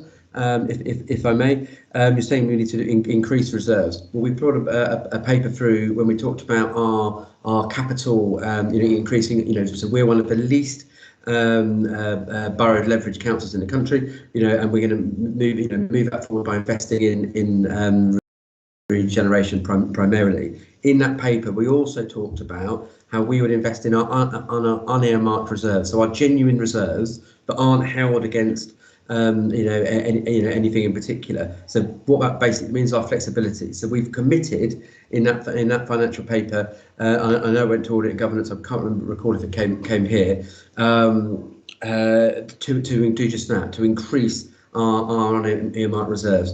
When we did a budget reset paper, we talked about that as well. So I'm absolutely clear and on record. We will be increasing our unearmarked reserves before we're doing anything else. Hopefully that gives you some comfort, and I'm confident we're going to be able to do that in February.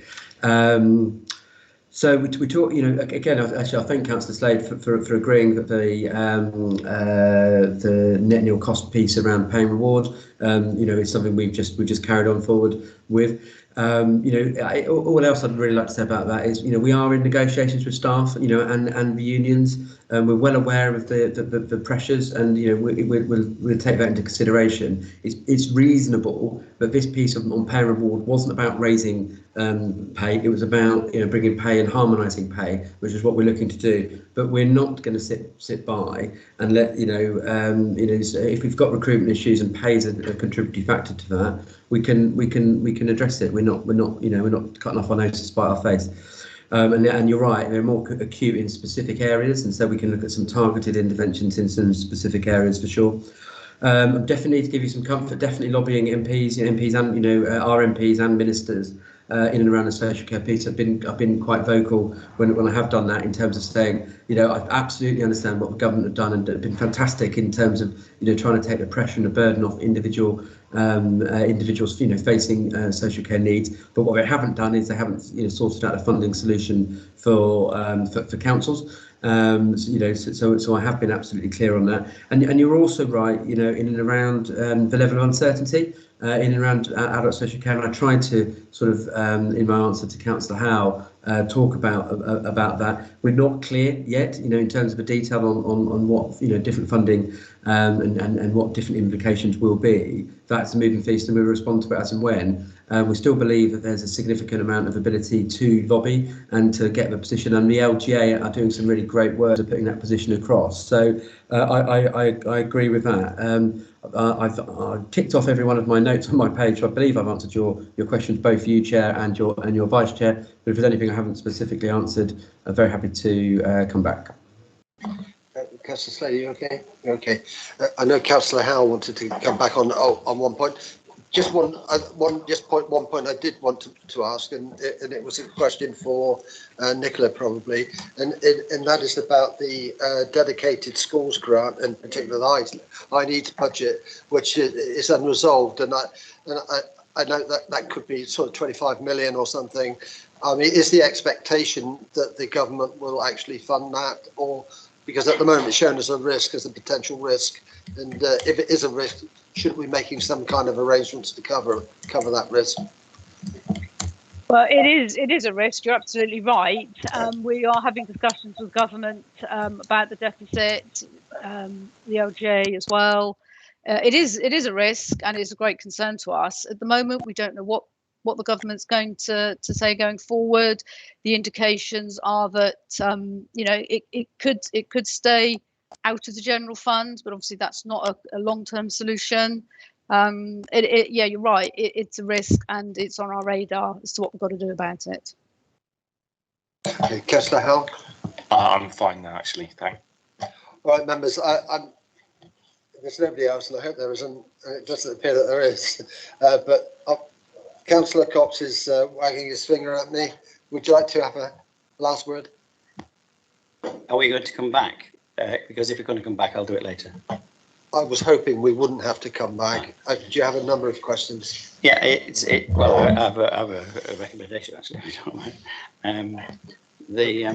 But I just wanted to, so agree with the leader that there is a clear divide between us, and that is between being responsible and being reckless, and that seems to be the approach that he takes. Which, frankly, I don't blame him for the approach he's taking, because it's been part of his business background since the day dot, because he's a venture capitalist, and that's what they do. They take risks and hope for a killing at the end of the day. But we're not a venture capitalist outfit. We're BCP is a public authority, and we should if the big plan, as they call it, fails, then it'll be residents that pick up the tab for that. But frankly, even worse than that, and this is why I'm just trying to get the attention of the Conservative councillors, that this kind of this even worse than that is that the council, in my opinion, is acting recklessly, and in my opinion, they are, and that councillors can be personally liable to a challenge if they are seen to be acting recklessly. This may be water off a duck's back for those that maybe don't have any assets or put their assets elsewhere. But, this sort of report should send ordinary councillors, they should strike the fear of God into them, frankly. Because, I don't want to be picking up personal responsibilities, and I'm assuming they don't. And we do have, as councillors, we do have a duty and a responsibility to the future generations, which I've already said, which seems to be being ignored, as well as the current generation. So I appreciate the leader is full of confidence that he's going to achieve these savings. But just for the record, I would like to recommend that the Cabinet note the revised MTFP with some concern, and that until the funding gap is addressed, all non-essential expenditure should cease. Okay, do you have a seconder? Councillor Slade wishes to second that. Members, any debate on that? Councillor Mello, you wanted to come back before we vote on that? I think that's probably reasonable, isn't it, Chair? Effectively, I've just been called reckless, and the whole strategy of the administration is being called into question. So I think that's fair. Just to give some comfort, what we inherited from the Unity Alliance last time was more than double what's in this paper. So in terms of being reckless, of course you want to, and you're making your political decision. And Councillor Slade just agreed with you again. To cease investments. So the first thing you do is pull back. Is you pull back. Is that going to fix this? No, it's absolutely not. What's going to make this work is in significant investment. You talk about future generations. Utilising assets at our disposal, which is our land, our buildings, our ability to leverage, recordly low debt, to invest in our place. That's all we're doing. We're looking to invest in our place, whether that's smart, infrastructure, whether that's 100 or 100 and nearly 200 new homes in Poole, whether that's whatever we're going to do next in terms of in Poole. We are absolutely looking to invest in our place, and that is what's going to deliver us a sustainable, a future world-class place. You can retrench, and if that's the way you want to do it, then look, I appreciate you're a bookkeeper, the corporate finance, they are slightly different disciplines. Qualified chartered accountant as opposed to yourself, leader. Well, yeah, your specialism in bookkeeping, my specialism in corporate finance, slightly different nuance there. But it's a very, very clear point here around: do you want to be somewhere that invests in our place, or do you want to be somewhere that retrenches and retracts and doesn't do it? It's really clear, and we've got a record of doing this, and we're more comfortable we can do it. So if whoever wants to vote for slashing spending again like you did last time, go ahead, but that's certainly not what this administration will be doing. Thank you, Leader. I see Graham Ferrant, Chief Executive, has got his hand up. Would you like to come in, Graham? Thank you, Chairman. I think I heard a recommendation that Overview Scrutiny would recommend to Cabinet the effect of serving a Section 114 notice by the Council's Section 151 officer, and that seems to me a very, very severe move. That would, if it was then carried by Cabinet, cease all non-statutory services, would immediately cease things like community development, non-statutory services around antisocial behaviour, etc. I'm not sure. Well, I would like to be clear that that's what the Overview and Scrutiny Committee is recommending, given the content of the report, given the reserved position of the Council, and given that that is not a recommendation from the Section 151 officer at this stage. So what I think I heard as a recommendation, frankly, feels very severe, probably over the top, I would say, at this point. I don't want to enter into the political debate about how the Council is funded, because there are political differences there, but the practicality of passing that resolution and Cabinet passing it would be severe. And I question whether that is essential at this point in the budget cycle. Yeah, thank you, Chief Executive. I think I'll ask Councillor. I think what Councillor Cox was recommended was that we don't spend any more money than we actually have to at the moment. I think it was as simple as that. But I'll let him answer for himself. It was, Chair, as simple as that. I'm sorry, all new non-essential expenditure. I was certainly not calling on the Section 151 officer to issue a 114 letter. That's entirely his decision and not ours. So I'm certainly not, and you're absolutely right, Graham, that it would be catastrophic for the authority if that did happen. But what I did express earlier on, a concern that it might happen, that if some of these assumptions don't happen, or if you don't make the transformational savings, that might be the end result. Not today, not tomorrow, but 6 months down the line or a year down the line. And that would be a problem. And unless you act now to calm it down, to calm the spending down, then that's the road you might be heading down. So maybe I'm being a prudent accountant, which I'm very happy to be accused of. I think I'm a little bit more than a bookkeeper.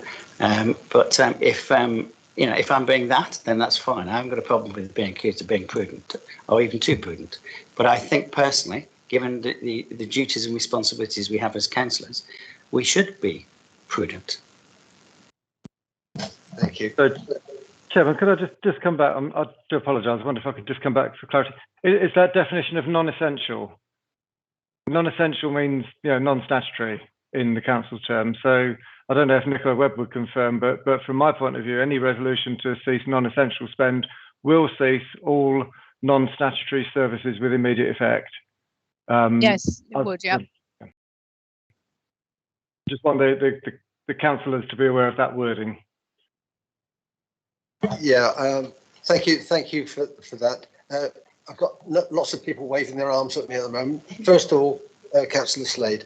So, just for clarity, my reason for wanting to support this was that this MTFP update does not include the additional, 7 million plus, which was found down the back of the sofa at the last cabinet meeting for more spending. Now, what worries me is these are big numbers, and I've specifically asked about what is happening to actually try and bring this widening gap back together to deal with the challenging situation, to use the leader's words. Haven't got any answers, and yet over £7 million extra was committed in year at the last cabinet meeting, which makes this problem worse. My concern is we should be asking the cabinet not to carry on making additional spends within this year whilst we're in this situation. That's my concern. Not to stop spending on what we're doing as a already adopted by the council into this year's budget. That's wholly appropriate to carry on doing that, and wholly excessive of a bunch of councillors to suggest otherwise. But to continue to find more things to spend money on as new political priorities that you simply can't wait until the new budget. You've got a brand new budget in February. That's when you should be making your political statements about what you want to do differently next year, not partway through when you haven't actually closed a widening gap.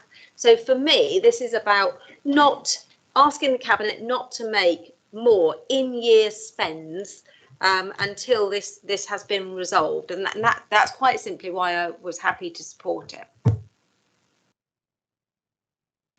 Bringing Councillor Kelsey, if you could just think if there's another way of expressing what you said in a way that would satisfy the recommendation and not cause any concerns that the Chief Executive has expressed, it would be great if you could do that. Councillor Kelsey.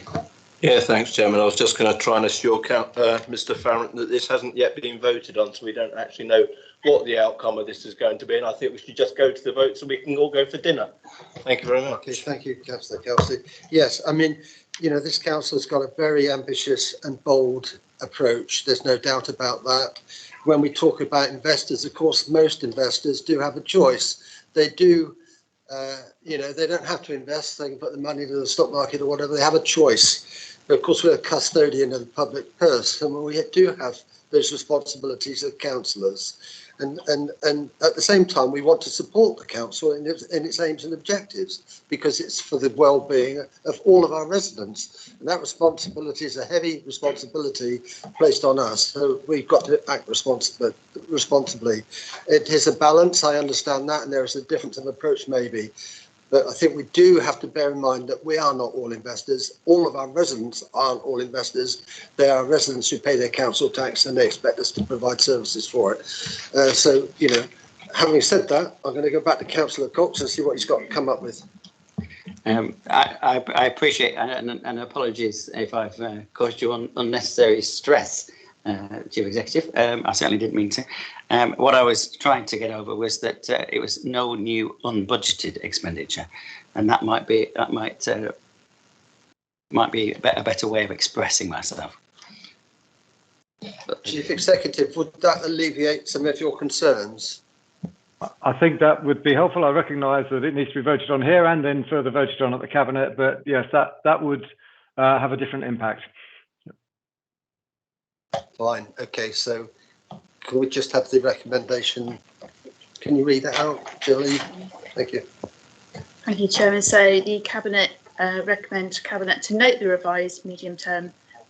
Sorry, the committee recommends that Cabinet note the revised medium-term financial plan with some concern, and until the funding gap is addressed, all new unbudgeted expenditure should cease. Yeah. Okay. Councillor Howell, and this will be the last. Yeah, and just as a clarification point, as we have an approved budget, then presumably anything that was in that budget, however undefined, any pots of money that were allocated to departments to spend, etc., that is all completely permissible under this statement. So what we're essentially saying is that we can't expend money in excess of what was agreed in the budget, which I wouldn't have thought we were able to do anyway. So I'm a little bit confused. Yeah, I would agree with that. I mean, we have a system of environments where if you wish to depart from your budgets, you have to go through the financial processes and authorities delegated. So, you know, I think what you're suggesting is something we would have to do anyway, because you couldn't spend it without it going through the due process. But anyway, you've made that. There is officer discretion, actually. So. Okay, I'm going to ask us to vote on the amendment suggested. So those in favour for the amendment. 1, 2, 3. All those against? 1, 2, 3, 4, 5, 6, 7, 8. Thank you very much. I'm going to bring this debate to an end now. Thank you very much for your patience. And we've really entered the tea time. Monitoring officer, could I just ask, would it be all right if we started at 15 minutes past? Would that be acceptable for the public perception? No.